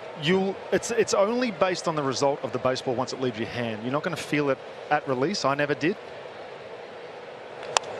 Yanked foul by Manny, 0-2. So it's all the results. It's all where the pitch is going, the amount of movement that's doing, and you can see that. You can sense that when you're on the mound. You can see when you have a good curveball or a good slider or a good fastball, and you go to it a lot. With Charlie, it's never ever been a question of the, as I said, the spin. The spin has always been there, which is what I struggled with, the consistency of my spin. The consistency of his spin is always there. It's just the control, and I guess what target he uses when he releases it. Well, as you said, d'Arnaud all day has set up right behind the plate, back at the back point, glove center of the plate, and letting the ball move. Maybe that's been part of why Charlie has been so successful, not just in this start, BJ, but maybe the last one too. Yeah, and that's different. I mean, I'm used to d'Arnaud moving all around to the outside corner, inside corner, getting down low. But you're right. I mean, he's a veteran. He knows what he needs, and I guess it makes it real simple for everybody. Set up outside and paints a corner. Machado is 0 for 3. Charlie Morton 9 strikeouts through 6 innings, and he protects a 2-1 lead at home.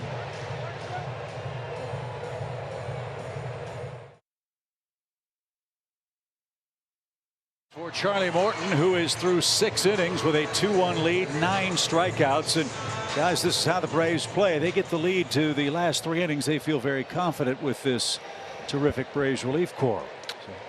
See AJ Minter warming up out there. Looks like Charlie will depart as Ozzie pops the first pitch up. Alfaro behind home plate to the warning track and the netting, and runs out of room. There's a good break. No balls and a strike. Ozzie kills lefties, you know that. That's our Who's Hot feature, brought to you by Texas Pete. How about this? Ozzie, the only one in the lineup without a strikeout. I hope I didn't jinx him. Ozzie Bryant's phone number is 404. No balls and a strike. Base is empty, no shift. Shadows have moved all the way out to the shortstop side of the infield on the grass. And Manny Machado, look at that, 360 spin. And Hosmer also slick over at first base. That was nicely done. Albies 1 for 3, 1 away. And Marcell Ozuna, the hitter. Hosmer defensively reminds me of Adam LaRoche at first base. Yeah. The way he's able to move inside the bag like that. So quiet, so smooth. What's funny is when you look at when you break it down analytically, they say that he's not a very good defensive first baseman, but I played with him for 2 years and I watched it. The eye test doesn't say that. I've seen him make some plays that he shouldn't make. He's so solid when it comes to picking stuff over there. And obviously this year he's been able to hit too. I was to say with Peter, he's hitting 377. He's a great defensive first baseman, right? That's so true. Well, the Braves need this guy to start swinging the bat. Yeah, Marcell struck out twice. Wow, he just looked out of sync. Speak to that, BJ. You just take a swing like that, right? You've had a rough couple of weeks. Nothing you seem to be guessing is right. What do you do? How do you change it up? It's so hard. I mean, it's easy to sit here and say all you got to do is slow everything down. But once you're out there, it's hard to do because it becomes mental. I got to go get the ball. I got to go get the ball. And that's what you're seeing out of the struggling hitters right now. They're not sitting back and waiting. They're going out there and swinging at. I mean, he flailed at that pitch away. 1 ball, 2 strikes. And in your mind, he already knows that he's not getting on that inside pitch. So now, okay, let me get started early, and all you're doing is getting yourself in trouble. Yeah, Minaya knows how good his changeup and sinker have been with the bright sunshine in the hitter's background and the shadows on the infield. To your point earlier about spin and recognizing that. Nothing but changeups for Ozuna here in the 6th. And sure enough, there's that sinking fastball, and he was all over it. That sinking fastball at the top of the zone. It's crazy to me. I've never seen a guy throw a sinker at the top of the zone. That's why I couldn't elevate the fastball. That's what makes Darren O'Day so effective, is because he can elevate with a sinker. Another sinker. Got a little shimmy going, BJ. Hey, this game has passed me by if that's a sinker. Oh, my goodness. Guys, that is a fastball four-seamer right there. 1 ball, 2 strikes. That one is tipped and caught.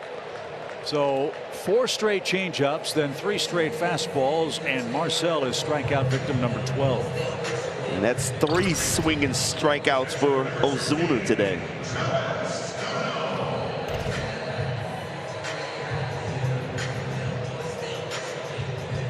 So that's the hat trick for Ozuna. Here's d'Arnaud. He has struck out twice. Again, middle of the order for the Braves. A little trouble today, with the exception of Ozzie Albies, whose RBI double is the difference. This one popped up and right at first, and Hosmer in on the grass. He'll put that away, and Manaea's through 6 himself. He trails by a run.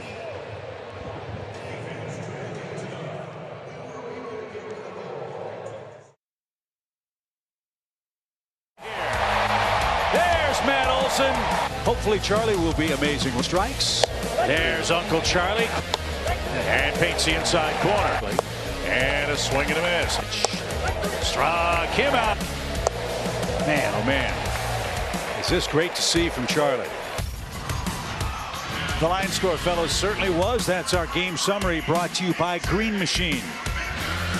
Charlie Morton, 6 innings, 2 hits, 1 run, 1 walk, 9 punch-outs. I'll tell you what, he found something in that last outing against Milwaukee, and he's just continued to spin that curveball with consistency like we've seen from him the last couple of years, and that's what makes Charlie go.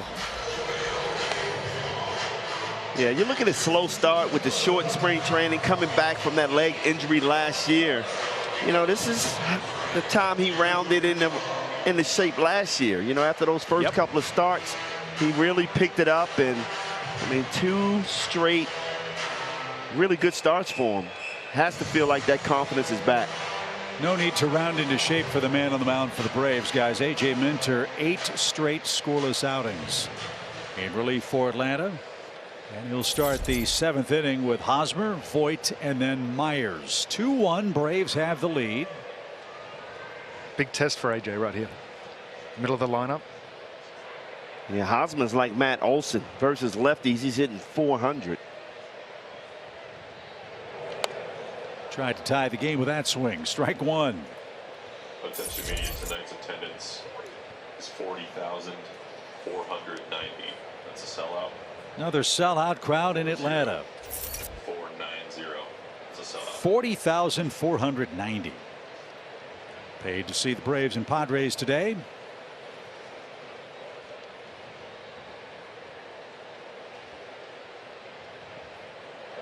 Braves are just shy of 750,000 in attendance. Wow, this early in the season. Already? That's incredible.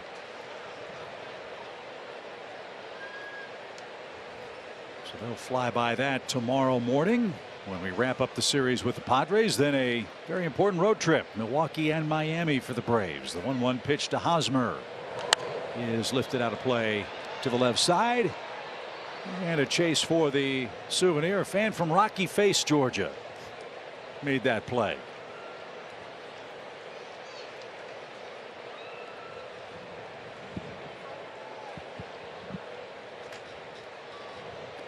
Well, he's got him set up. What's Minter going to throw here? Hosmer 0 for 2. No shift. The pitch.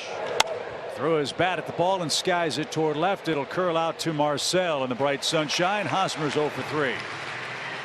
1 man down. Fans, step up your pregame routine with the Rally. Your favorite athletes and the top insiders in sports bring you an all-new experience. Watch the Rally every weekday on Bally Sports South and Bally Sports Southeast. Minter just continuing his work with 2 strikes. Opponents are 2 for 32 off him this year with 2 strikes.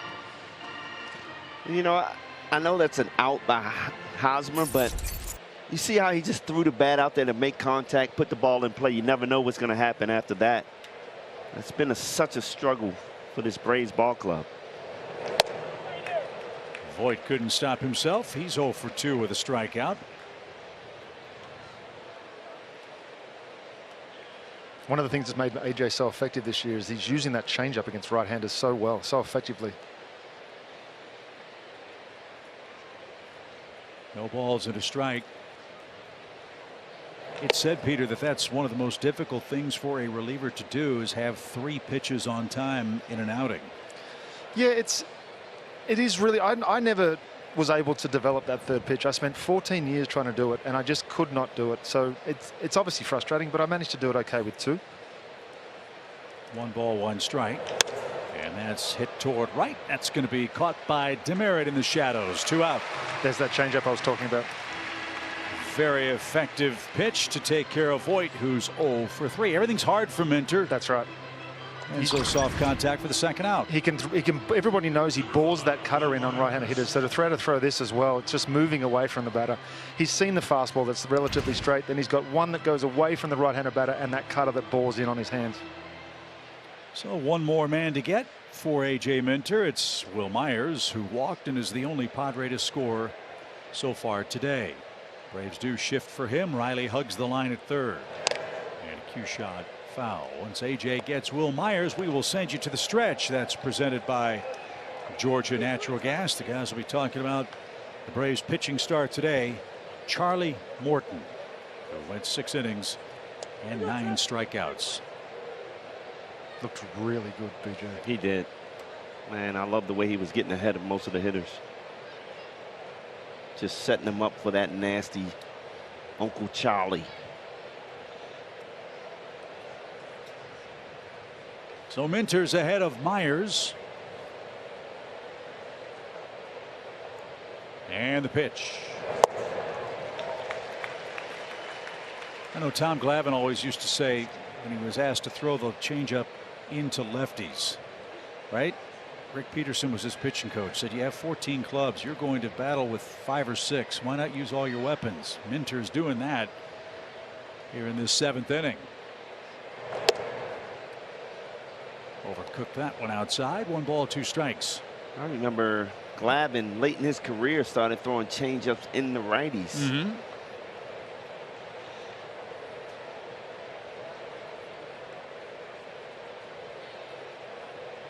It's like you said, though. I mean, the older you get, the more you're still learning this game and getting better. Strike 3 takes care of Myers. No argument. 1, 2, 3, 7th inning for A.J. Minter. Braves enjoy a 2-1 lead, and we enjoy sending it to the stretch. He was, as far as the mechanics were concerned, the fluidity of his delivery, and what he showed today is who he normally is. And now, do you normally see him go 6 starts without having his best stuff? No, but that's okay because we feel like he's in a good spot now. The curveball is absolutely filthy. Fastball command was way better. Threw some really good changeups at times. And that little cutter, first pitch strikes was really good as well. Love to see Charlie have that confidence back. When you see him punch out 9, by the way, he had 10 swings. This is in the first 3 innings. That is Charlie Morton like. I love this outing. Those 9 strikeouts, a season high for him. And you talk about just the 6 starts that it took for him to get here. Maybe a truncated off season had a little something to do with that. We'll get you back to some more Braves baseball after a quick word from our friends at Georgia Natural Gas. Ready to play ball with a new gas company?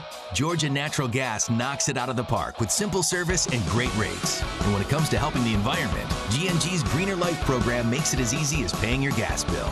Sign up with a home team today at GNG.com. Hey, tip of the cap to old double duty. Pre-game, post-game. How about that? Down by the dugout. I want to know how fast he ran from down in the dugout up to the set out in the middle of the battery. We've got a clock on him somewhere, so we'll tell Nick to get down in his perch as we head to the final 3 innings of this game. Manaya's back out there for the Padres after 12 strikeouts through 6 innings.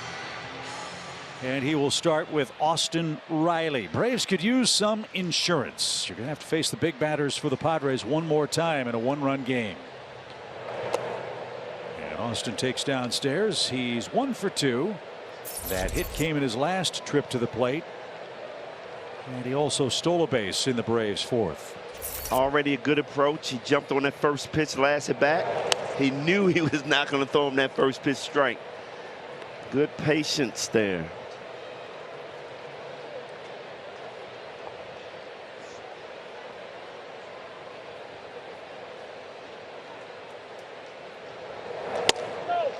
Action in the Braves bullpen. Looks like Will Smith is up, and he will come on to pitch the 8th and the bottom part of the Padres order. Tough outing for Will last night. 2-1. Up the middle. That's going to sneak through for a leadoff hit. 2 hits for Riley. It's been a while for Austin since he's had a multi-hit game. He's got 1 today. That's a good sign. And even his takes, he looked like he was going back and following the ball into the mitt. And that's what he's going to have to do. Trust himself, go right back up the middle until he really starts swinging a hot bat again. So you've got your insurance man aboard. Let's see if the Braves can move him around. Dansby Swanson is the hitter. He's popped out and struck out today. San Diego gives him a lot of room on the right side of their infield. And they pitch him that way, but it was too far off the plate. 1 ball, no strikes. That's the most astounding thing to me when you see defensive shifts and they pitch against their own shift. And if you remember, when Dansby started getting hot, he was hitting it right over to second base for a single, and all of a sudden his swing just really took off. It took off last night, didn't it? Yes, it did. And that was 98 up in the zone.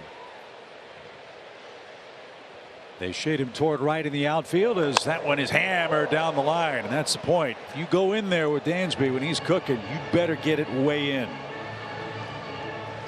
And he fouled that off out in front of a changeup. A ball and a strike.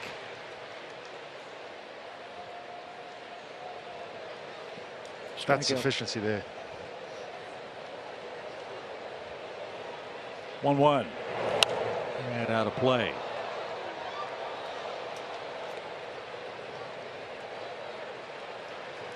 Swanson has loved hitting at home. 14 RBIs, 12 of them here at Truist Park.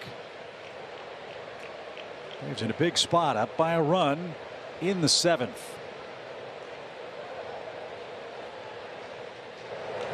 Took a shot at right, and that's foul to the second deck. Fan from Woodbine, Georgia, made that play on a hop. That was almost the exact same spot he just fouled the last one off.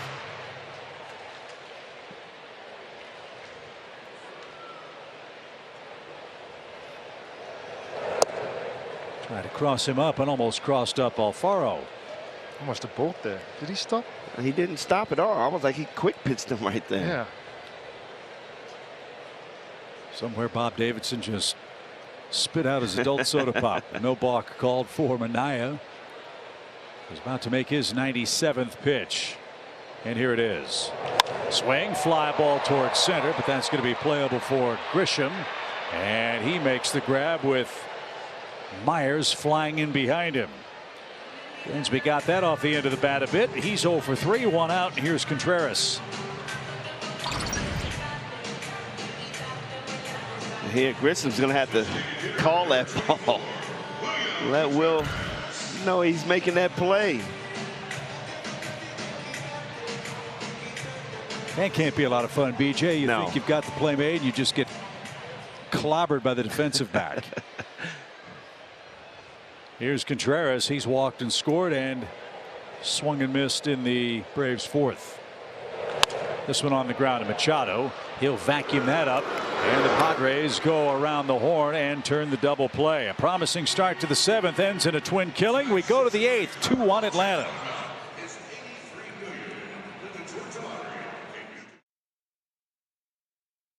For the best coverage in the game, let's check out the T-Mobile coverage cam. Charlie Morton was the Braves starter. 6 innings of 9 strikeout, 1-run ball.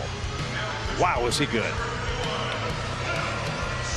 And Sean Manaea matching him pitch for pitch. He has struck out 12 in 7 innings. We'll see if he remains in the game as Atlanta goes to its bullpen again. It's Will Smith. And Peter, you know a thing or two about this.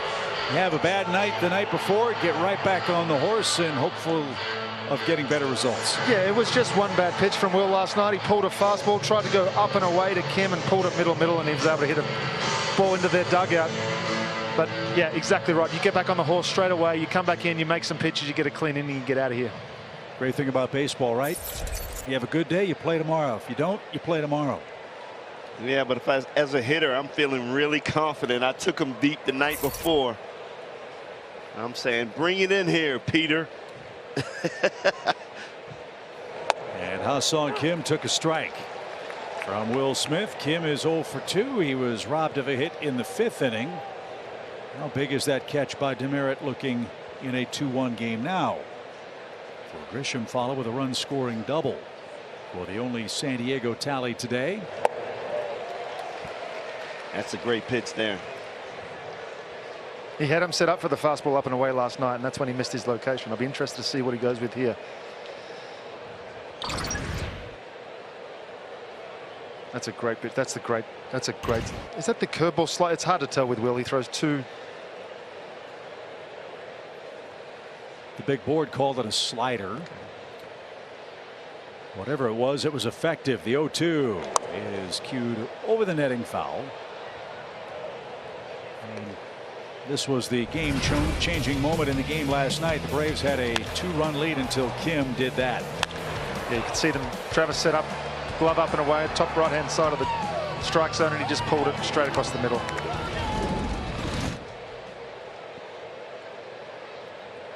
I just like the way he came back with that on the first pitch. I think Kim wasn't expecting it.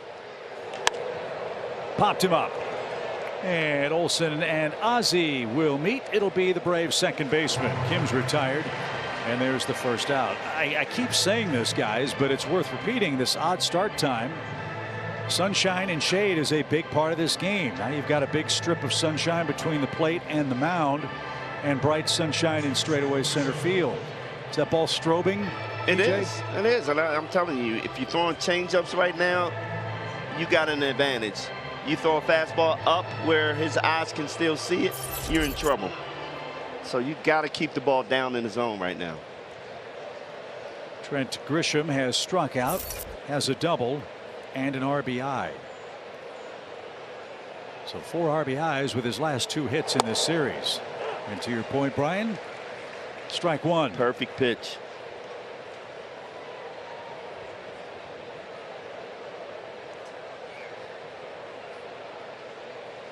Dansby Swanson is the lone Braves defender on the left side of the diamond. He's in at the cut of the infield grass. And same pitch, same result. Back-to-back really good sliders from Will there. Now I'm throwing that same slider in the dirt.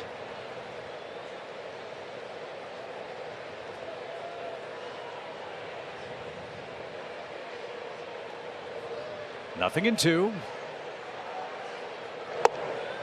It's a good pitch.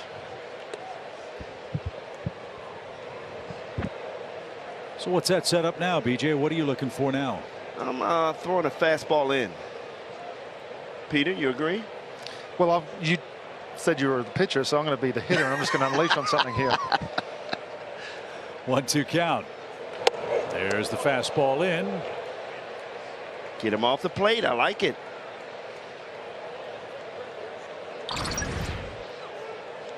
He was peeking down and away, and all of a sudden you come in.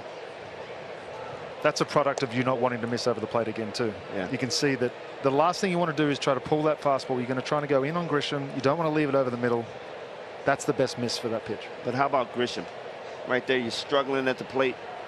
Take that in the thigh right there and get on first base. The 2-2. Little tapper. BJ, I hate to break this to you, but we don't all have thighs like you. Hey, he's a football player, man. He got some thighs. He's fast.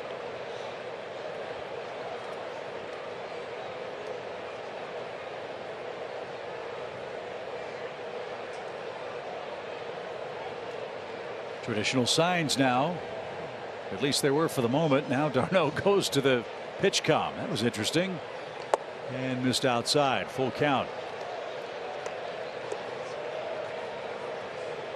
Alfaro waits on deck. Braves have a 1-run lead.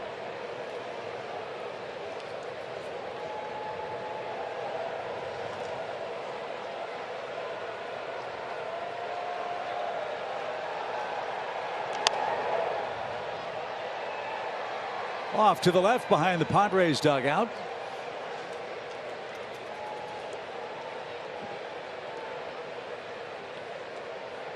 Crowd buzzing here in Atlanta. They've seen a great pitcher's duel. A.J. Minter followed Charlie Morton with a 1-2-3 7th. Will Smith trying to nail down the 8th. And the payoff is scorched toward left. That's curling near the line and just foul. Last two swings, he's trying to go the other way against that shift, and he just missed an extra base hit. See what Will's trying to do. I think he's sitting breaking ball. He might be sitting off speed, even though it's 3-2. You see with that swing on the fastball right there, BJ. Yeah, I think he's still looking for that slider away. And he's trying to keep his hands in and just slap it over that wide open spot over there at third base. Darno with the signals, and then the pitch com, probably the middle infielders. And Grisham rolls that on the ground, and it got through Olsen. Grisham around first. He's on his way to second, and he'll stand there representing the tying run. That ball was hugging the chalk. It looked like it was almost going to hit the base, and it went right through Matt Olsen into the right field corner. Two-base error. He was looking for that slider away and was able to pull that back. Matt Olsen. Wow. He's making that play 9 out of 10 times.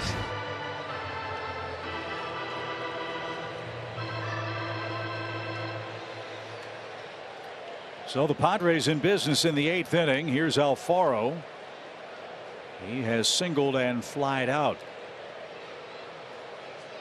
Now Peter, Will's got to collect himself. He thought he had an easy second out. Now he's got big trouble.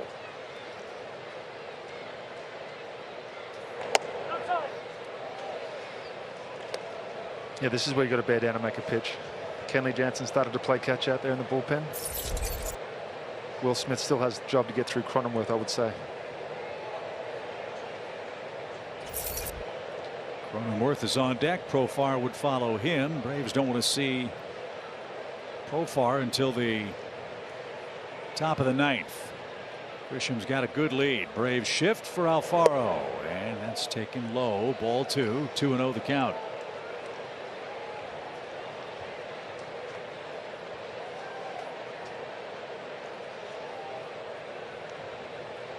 Kim popped up. Grisham reached on the air. Now Alfaro in the driver's seat. 2 balls, no strikes.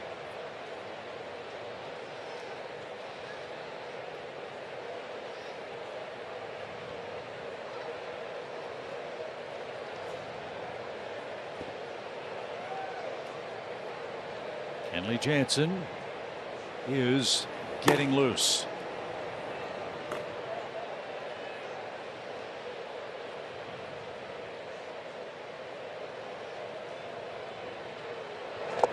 Good choice there. 2 balls and a strike. I'll say it again. The mound's in sunshine. The men in the batter's box aren't. This is Will using the aggressiveness of Alfaro against him. 2-0 actually used to be my favorite count, BJ, because I could, especially with runners on base. Yeah. Hitters trying to be a hero, trying to get big, trying to do too much, and I can just throw my sinker or something like that there, something off speed to get him swing and miss him. Check of the runner. Here it is.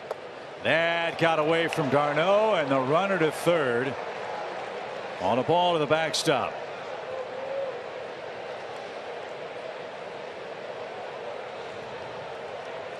Now things get a little more dicey for Snit's squad. Tried to backhand that ball. It's one of those balls you got to get over, get on your knees and block that ball. So now the infield comes in for Alfaro. That can't be fun. 3 balls and a strike. That's out of play right side. A strikeout here would be enormous. We'll double check on that. We're now scoring a pass ball. We'll check between innings. Guy Cutright, the official score, is for the moment scoring Grisham's advance a passed ball. pending replay. Here's the biggest pitch for Will Smith. 3 balls, 2 strikes. Line into right field. The game is tied. So the Padres cash in the error and a passed ball, and Alfaro, a 2-hit game, ties it up at 2 apiece. That's what good teams do. You make a mistake, they make you pay, especially in a close game. And now we fight anew in the 8th. 2-2 score. I mean, just a fastball, 3-2. Alfaro's going to be aggressive. Good job keeping those hands in and going the other way. So now you've got to stop him at 1 run in the 8th. Top of the order. Cronenworth is 0 for 3. He unloads on the first pitch. That's hammered to deep right. Demerit back to the wall. Leaping try, can't get it. Ricochets back towards center. Heredia, a good job to back up the play. And the Padres have runners at 2nd and 3rd with 1 out.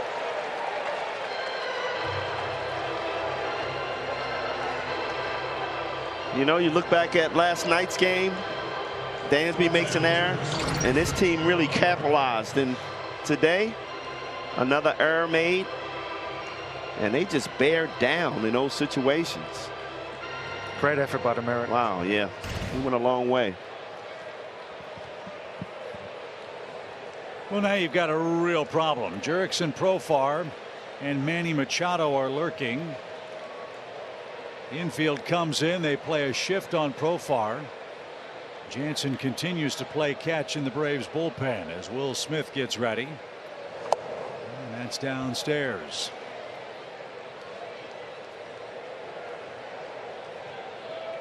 This is a mess that is not entirely of Will's making. A critical error and a pass ball, then back-to-back hits have tied the game. The Padres have 2nd and 3rd now. After looking at a review, that is not a pass ball. That's a wild pitch. The ball did hit the dirt. Wild pitch earlier. So the scoring was changed to wild pitch. Not that that's as important as a 2-0 count to Profar here. Don't give in here.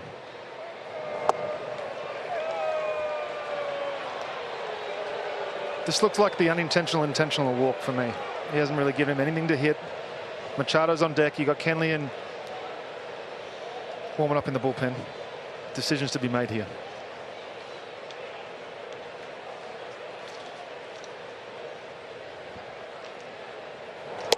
There's a strike. Profar was ready to head to first.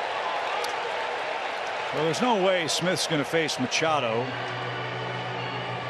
Ideally, you'd like to get him to retire Profar here. So then you look at the potential matchup of Kenley Jansen and Manny Machado. Machado's 2 for 7 with a double against Jansen, but is hitless in today's game. 3 balls and a strike. And there is the walk, so that'll load him up. Only the 2nd walk for the Braves staff in the game. Brian Snitker is going to play the odds here. He's going to go to his bullpen. He's got a couple of choices. 2 guys are playing catch. One of them's Kenley Jansen. The Padres have the bases loaded in the 8th inning of a 2-2 game. San Diego cashes in a big error to get it tied.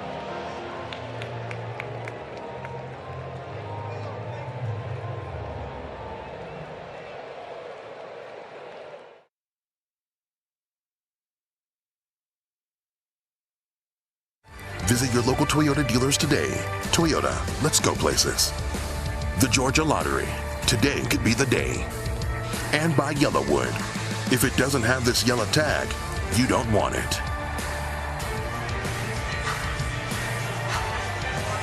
Sean Manaea has a chance to grab the lead here. The Padres have gotten the game tied thanks to a 2-base error and a hit from Alfaro.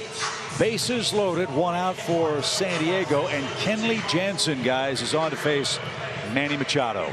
Boy, I tell you what, there's some situations that you enjoy coming into, and this is probably not it. But this is the reason why you go out and get a Kenley Jansen, for stuff like this.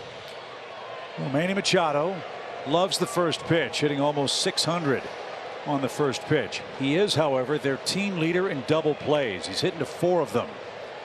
But with men on, he's hitting .397, guys. He embraces the moments like this.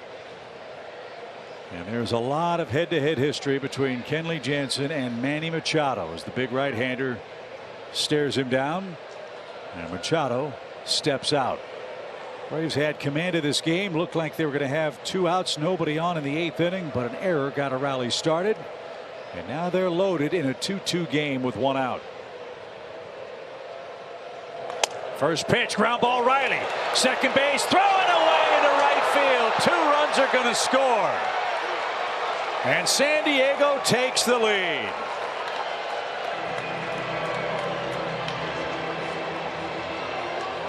A broken bat roller to third. Riley tried to start an around the horn double play, threw it away, and 2 runs are across. It almost like he got caught up into where he wanted to go. Tried to make a throw to second base, threw it away. I think you got to tag third base right there and go to first base. I mean, you're already backhanding it. It's taking you to third base right there. Just tag third base and throw Machado out at first base. You got an easy double play. Would he have had a throw to the plate on that play? He could have, but it would have been an easy double plays with the backhand leading you right to third base. So it's a 4-2 game. Eric Hosmer is the hitter. Kenley Jansen got the ground ball he wanted, but Riley with the second error of the inning, and San Diego leads 4-2. Look, it's easy to second guess in the heat of the moment. You're trying to get your team out tied. I get it.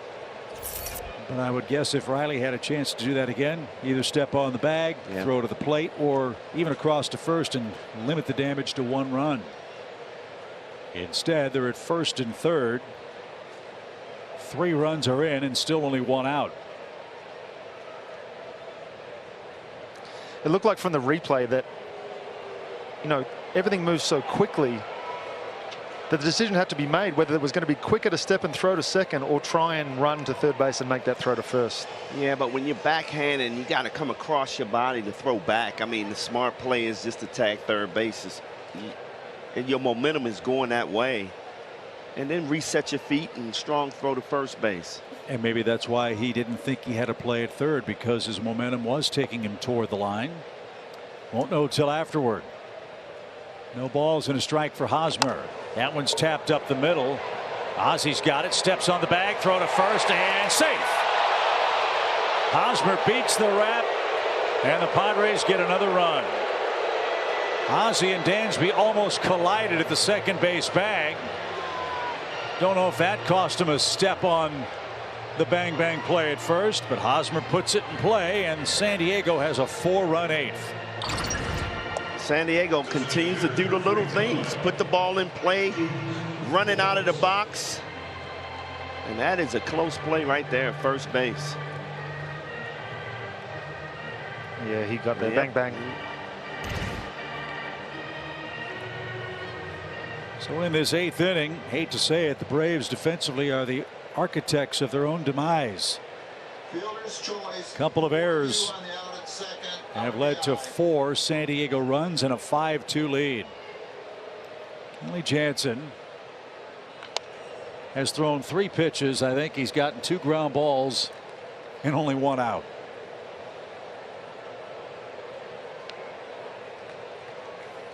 Now he stares down Luke Voit, who's the 8th man to hit in the inning. And so now all the focus turns to the Braves offense. They've got 6 outs left. They trail 5-2.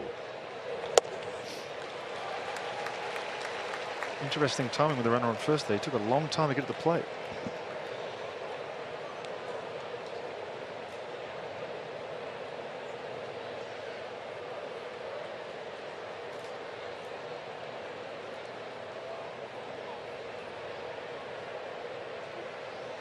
Jansen ready, the pitch, and Voit tried to unload and strikes out, and that will end a very, very disappointing defensive 8th inning. 4-run score, and San Diego leads at 5-2.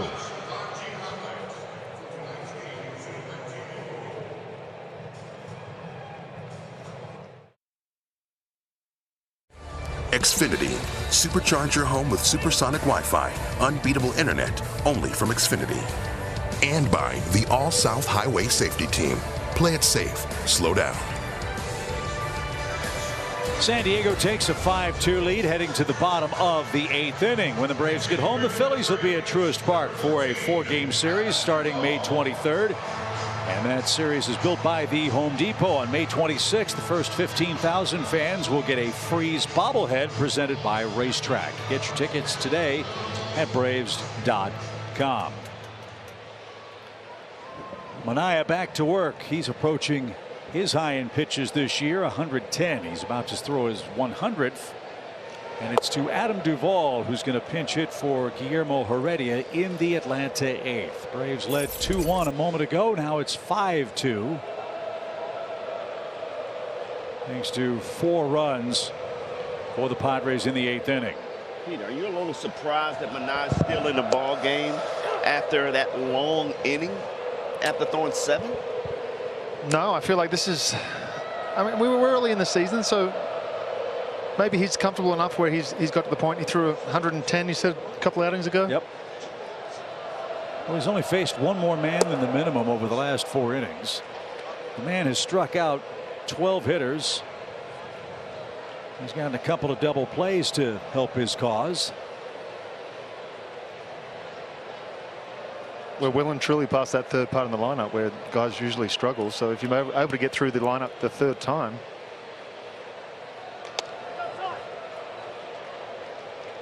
Well, he's been impressive. There's no denying that. Big, strong kid.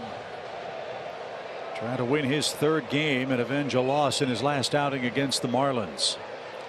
2 balls, 2 strikes. And that's popped foul into the seats. Again, a sellout crowd here at Truist Park. They were rocking and rolling through 7 innings. But a 2-base error with 1 out in the 8th inning opened the Padres floodgates, as they say, here on the banks of the Chattahoochee. Braves have 6 outs left. Down 3 runs. The pitch. Good take.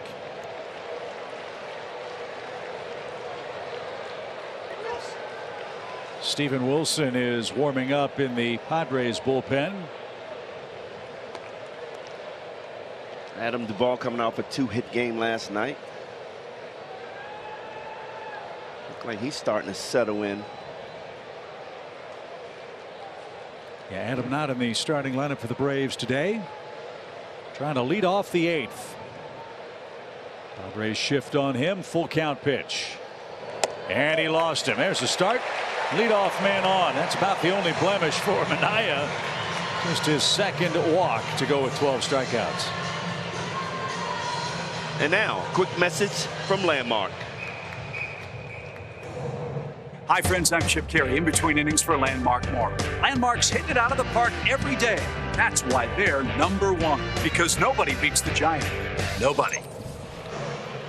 Well, Manaea pitched a brilliant ball game. He was on the short end of an equally brilliant performance from Charlie Morton. But 4 runs give him the lead. The Padres go to their bullpen, leading 5-2.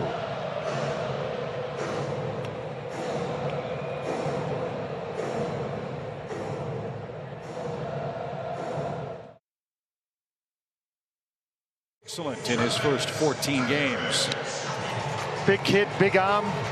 If you can throw your fastball 65% of the time in today's game, you are doing something right. Big velo, slider, changeup only 2% of the time, so you can probably eliminate that as a right-handed hitter.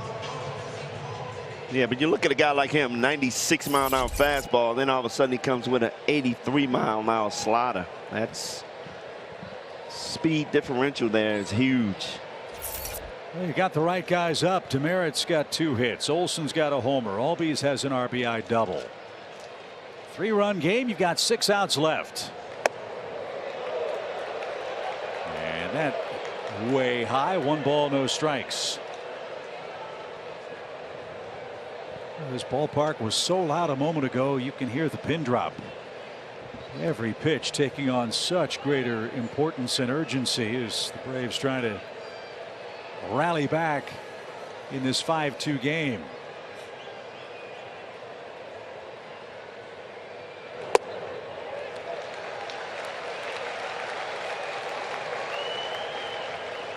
Coming out of his shoes here, BJ?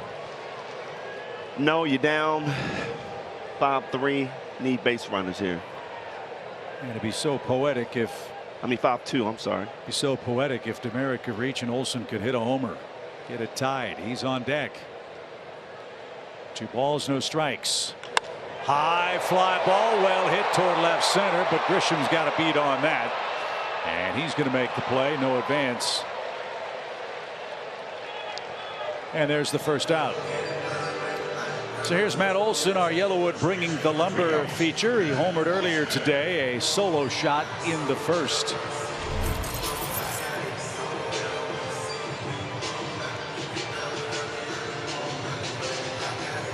First in doubles, third in walks, and 6th in the major leagues in extra base hits. All right, look, Matt made a bad play defensively last time out. BJ, Peter, how hard is that to put that out of your mind in this offensive situation? It's very hard. You're chomping at the bit to get up to the plate and hopefully help out your pitcher that you feel like you're disappointed.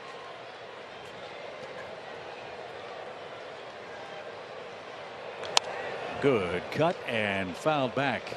But in this case, I mean, even if you hit a 2-run homer, you're not going to take the lead. You got to keep the line moving. Get some base runners, and hopefully Albies can hit that 3-run shot. We've been talking about it, waiting for Matt to hit one into the chop house. This would be a great time for a home invasion in the 8th. Get it closer. Take your chances. No balls and a strike. Breaking ball, slow roller to Hosmer. He's going to take the out at first, and sliding in safely is Duvall. Olson's the second out. Adam in scoring position for Ozzie Albies. So Matt's tapped out to first in each of his last 2 trips. And it's up to Ozzie if the Braves are to pull closer here.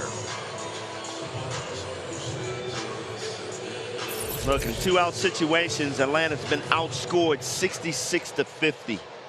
Other teams getting it done. And this is a weakness of Atlanta. You got to be able to drive in some runs. Get one here if you can. Get a little momentum back in your dugout. It's just such a shame that a game as well pitched as this will be remembered for what didn't happen defensively instead of what Charlie Morton did do for the Braves. And certainly Padres will remember Manaya's 7+ innings of 12 strikeout ball. Strike 2. And just to finish on that note, guys, with 2 outs last year, the Braves was plus 85 on its opponents with 2 outs.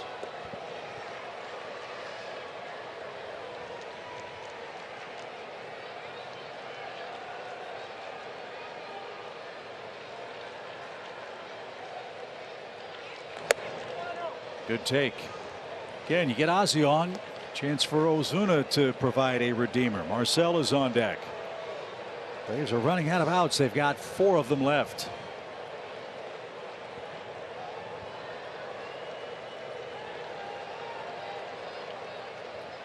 Big shift right side, 2 outs. Smoked into left field. That's a base hit. That'll score Duvall. And Ozzie Albies brings us a run closer. A 2 RBI game for him.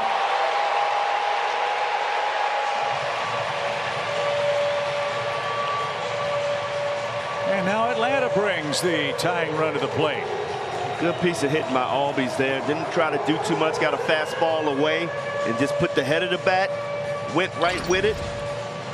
And the hole was wide open over there with that shift they put on Albies. It's strange. Chip, you mentioned a little bit earlier, but if you're going to play such a dramatic shift, why would you throw a fastball on the outside? I know he was trying to go up a little bit, but even anywhere on the outside corner, you give Ozzie just a chance to flick that ball to the left side. It's just, you're not pitching to the scouting report, which is great for us.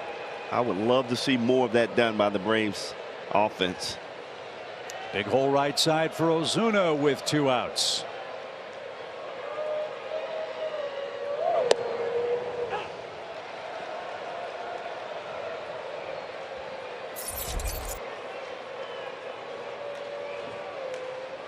See if Marcel can put it in play. Looking for his first extra base hit in the last 17 games he's played. This would be an ideal time for it.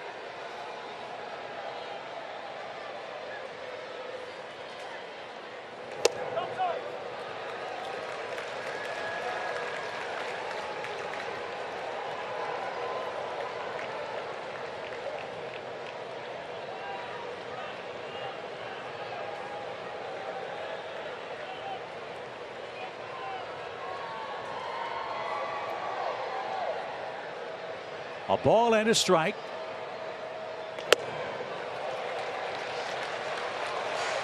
All help appreciated. 2-1.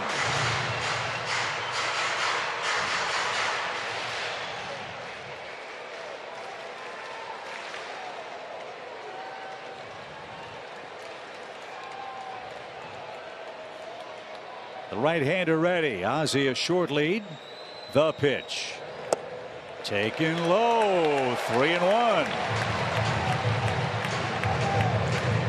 Good at bat right here by Ozuna. His hopes of salvaging his day by getting on in the 8th.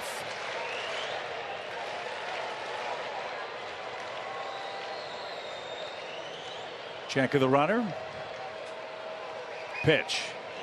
Did he go? Called a strike at the plate.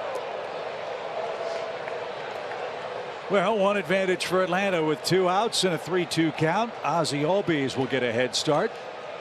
Split a gap, get a misplay. He might be able to score. And right there, it looked like Wilson kind of slowed his delivery, and Ozuna kind of set up too quick. And the first thing you want to do is open up, and couldn't hold it back. Ozzie leads. There he goes. Swing, drive, deep left center field. Track, wall, tie game.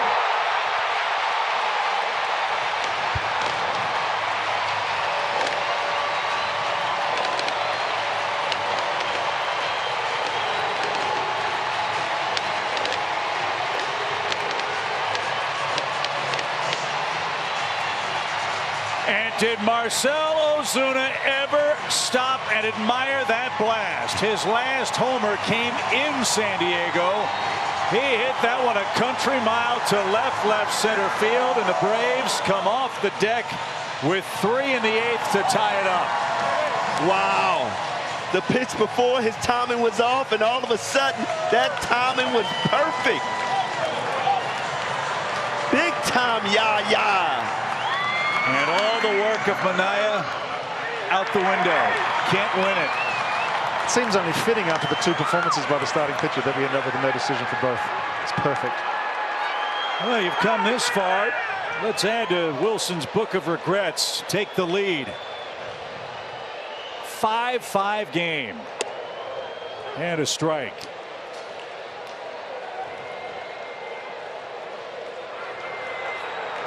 4 2-out runs for the Braves today, and what a satisfying trip around the bases that must have been for Marcell Ozuna.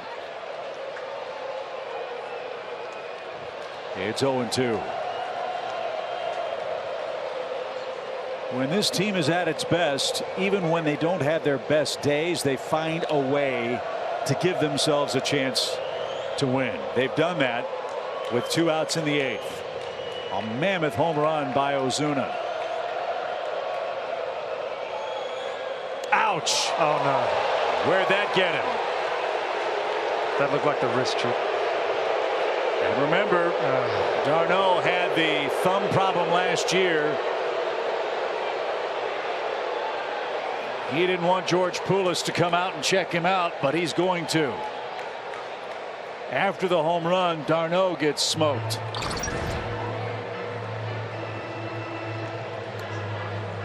Wow.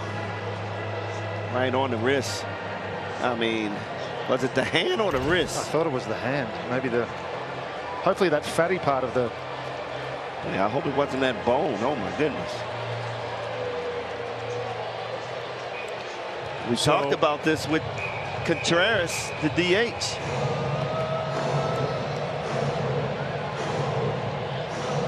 So Wilson's going to get a meeting on the mound here. Crushed. The slider. He left it up just high enough for Ozuna to turn on it. He got those hips open this time. Something that he's been struggling with. He'd just seen that and swung at that pitch, the very pitch before, and he threw a worse one, which is often the case. Yep. Well, I threw a great one. Let's make this one better. How about Austin Riley? 2 hits on the day. Hopefully he's starting to see the ball well. Well, it's the same point I made when Matt Olson was up. He's thinking about that error. You split a gap here, things get very interesting in Atlanta. Riley 2 for 3, 2 singles, a strikeout.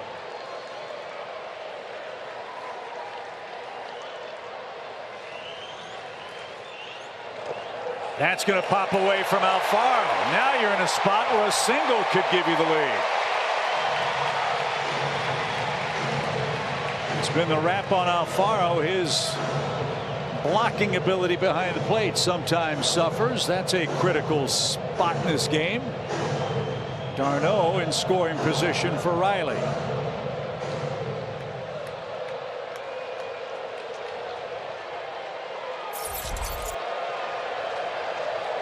We'll assume wild pitch for the moment. 1 ball, no strikes. Ground ball foul evens the count. Wow, that was almost the same pitch Ozuna took out of here.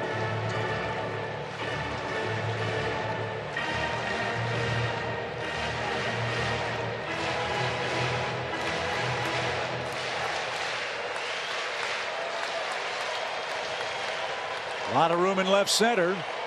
d'Arnaud a good lead. 1 ball, 1 strike.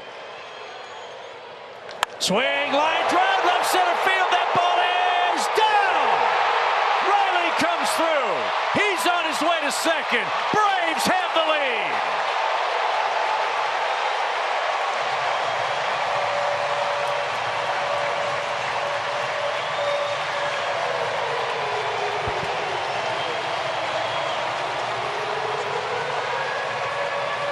You could see this on the pitch before, that he just didn't have the confidence in that slider. He had to go to the fastball, and Austin did not miss it. And it's good to see Austin get on top of that fastball, looking back at his old self, being aggressive, driving that ball in the gap. That's huge. His 3rd hit of the day. What a huge RBI. Man, oh man, wouldn't it be something if over the final 3.5 months of this season, games like this would be routine for the Braves? They have found a way to come back from heartbreak in the 8th to take the lead in their half, and they aren't done yet. It's a 6-5 game for the Braves here at the Chop House.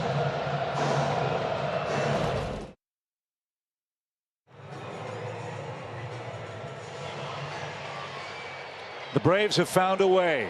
Marcell Ozuna with his first homer since our visit to San Diego. Austin Riley atones for a throwing error with a go-ahead run-scoring hit.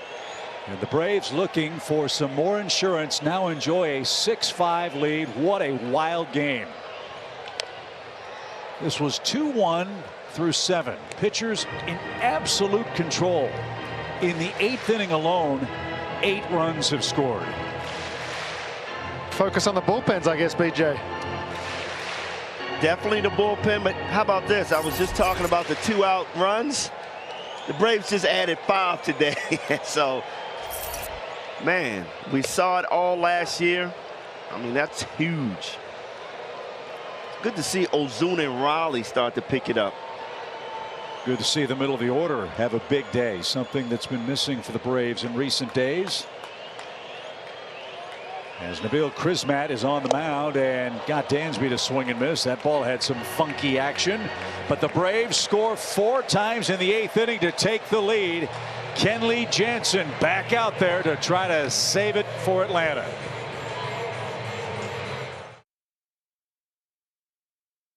Marcell Ozuna got the game tied. A Riley hit makes it 6-5 Atlanta. Before we get to the 9th, here's a quick message from Marietta Toyota. In Marietta, businesses come and go, and some remain and grow. Visit us at MariettaToyota.com to learn why it's always better in Marietta. Adam Duvall stays in the game to play center field for the Braves. Kenley Jansen back out for the 9th. He's in line to win this game. And to tell you how badly he wanted to get back to the mound, guys, before the Padres finished throwing the ball around the infield, he was already crossing the first base foul line to get to the mound for this 9th. Go ahead. It was a long inning, man. He wanted to get out there and warm up quick. I don't blame him. You could see how he warmed up, too, running in from the back of the mound, getting some crow hops. It's been a while for Kenley Jansen to get 5 outs in a big league game. More on that as Olsen in foul ground is to the warning track. 1 out. Last time Kenley Jansen got 5 outs in the major leagues was last August with LA. Well, that's a huge out, getting that first hitter. Now Ha-Sung Kim, the 7th place man for San Diego. We say it all the time, there are dates on the schedule you circle and remember. If this had been 6-5 San Diego and it stayed that way, you'd circle it for the wrong reasons. If this score holds 6-5 Atlanta, another one of those potential springboard games that we talk so often about.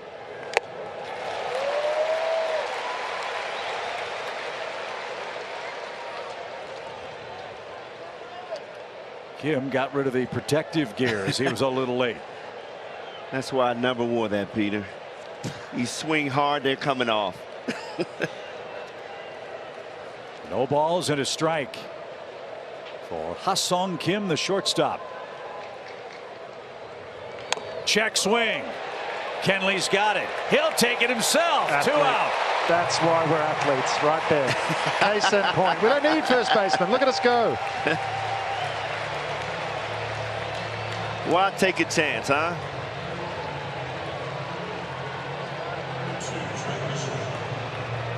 So one more man to get. It's Trent Grisham, and this is a real great mound visit by Travis d'Arnaud. Kenley Jansen's a big man. He knows how difficult this stretch is. He had to burst toward first base after handling that ground ball. Peter, give him a couple extra seconds, catch his breath, collect his thoughts before he faces Grisham with the game on the line. We're so automatic out there that even if we're out of breath, we tend to get on the mound and try and force our way through the inning. But Kenley's doing the exact opposite, taking his time, making sure he's ready, completely in breath. This is an important out right here. What happened to the athleticism, man? He's run over there and run back. It's measured. It's measured, BJ. Sellout crowd has stuck around, and they're 1 out away from seeing an unbelievable finish.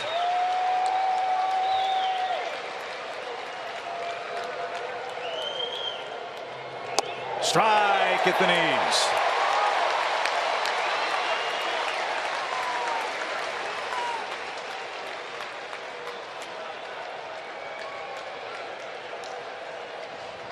Almost everybody standing here at Truist Park.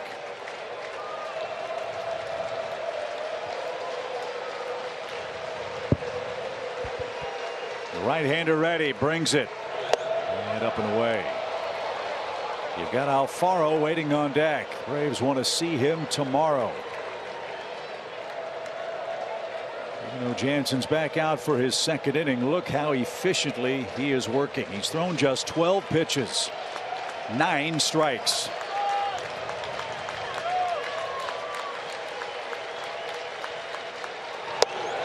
One more, baby, and we even the series.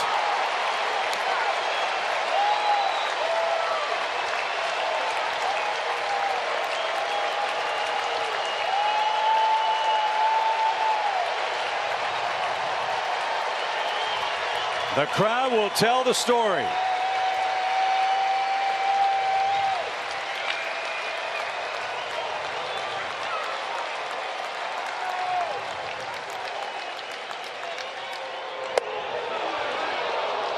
Two and two. Manaya and Morton were brilliant for their respective clubs in starting roles. Kenley Jansen trying to complete a miraculous Atlanta 8th with a 1-2-3 ninth.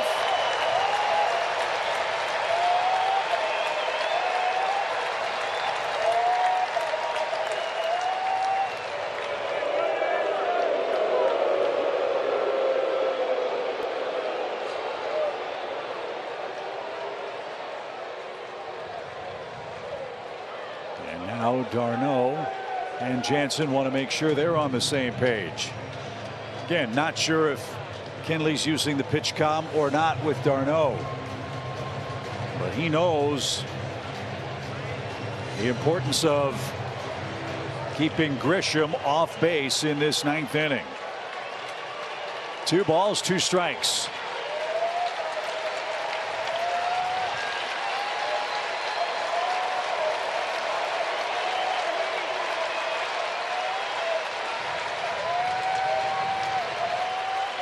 And here it is. He got him. What a game.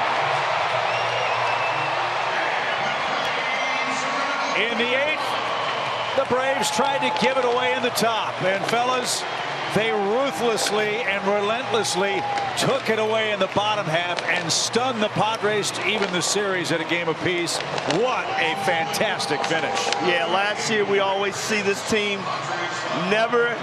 it's never over with them. And this year, this is kind of the first time we've seen this. Hopefully, it will springboard them into a little streak. They haven't won more than 2. Hopefully, this will get them going. Yeah, it's been missing so far this year. The comeback wins, the big innings. Excellent job. Marcell Ozuna 0 for 3 with 3 punch-outs before, coming through huge in the end. Charlie Morton, welcome back. And Snit, I'm sure, jokingly saying to all of his guys, had him all the way. This was something else. But again, I'll say it again, guys, the last out. Circle this date, May 14th, might be one that gets the Braves rolling in the direction we all hope they can be when the season ends. And Manaea, pointing at Charlie Morton and the Braves, say that was some kind of a major league game. And it certainly was that. Final line score for the Braves: 6 runs, 9 hits, 2 errors. The Padres 5 runs on 4 hits, no errors. Kenley Jansen wins it. Steven Wilson takes the loss. He falls to 3-1. And we're waiting on Marcell Ozuna to grab a headset downstairs. Marcell, can you hear us? Yeah. Hey, Chip, Peter, and BJ, congratulations. Your last home run came in San Diego. What took you so long, man? Yeah, I was talking on that. We already are in the center field when the pitching changed, and then I say like, wow, the game, our first baseman made an error, and I say like, you imagining I'm 3 strike out already, and maybe I'm the man hit a homer and win the game. And as soon as I did, I was coming to the dugout and telling him like, you see, baseball is crazy. Yes, it is. Yes, it is. Well, Marcell, I'll tell you what, man, we talked about it, man. You having problems turning on that inside pitch, but, man, you didn't look like you didn't have any problem on that hanging slider right there. Yeah. I mean, what have you been doing to really work on that, buddy? I've been working on my mechanic, you know. I'm off on the timing, and that's our problem right now. Inside pitch just jam. So I think I'm out of a slump right now and do my best. Marcell, can you talk a little bit about what you saw from Charlie Morton today? Oh, he was outstanding today. I promise him like, hey, one of those days that we're coming from Texas, I told him like writing on my phone in a note, and I put in him like read this, and I tell him like you the best pitcher I ever seen. I facing you, and don't give up. Keep doing what you're doing, and the result coming up. Well, Marcell, great job today. Huge home run. Congratulations on that. Hey, get to bed early. We've got an 11:30 game tomorrow. All right, take care. Family in town. One of the Braves' heroes, Marcell Ozuna. The Braves come back with 4 in the bottom of the 8th inning to stun San Diego in the middle game of the series. And now tomorrow, guys, the 3rd final rubber game of the set, and that's the blast that got him off the schneid and got the game tied. Yeah, that's huge. Hadn't seen that in a long time out of Ozuna, but that had to feel good, man. The comeback win is just outstanding to watch these guys gel. We saw it a little bit last year, come together like this. Amazing. Well, like I said at the start of the broadcast, when Nick, Peter, and Brian show up, the Braves always win, and that was the case today, fellas. Great job. We'll see you in Milwaukee. Yes, you will. Look forward to it. That's our next telecast of Braves baseball as Atlanta heads up to American Family Field for the first of a 3-game set with the Brewers, from whom the Braves took 2 here in Atlanta. An unforgettable May 14th ball game, 6-5. Atlanta wins it. We'll break it down for you on Braves Live, presented by Xfinity. That's coming up next.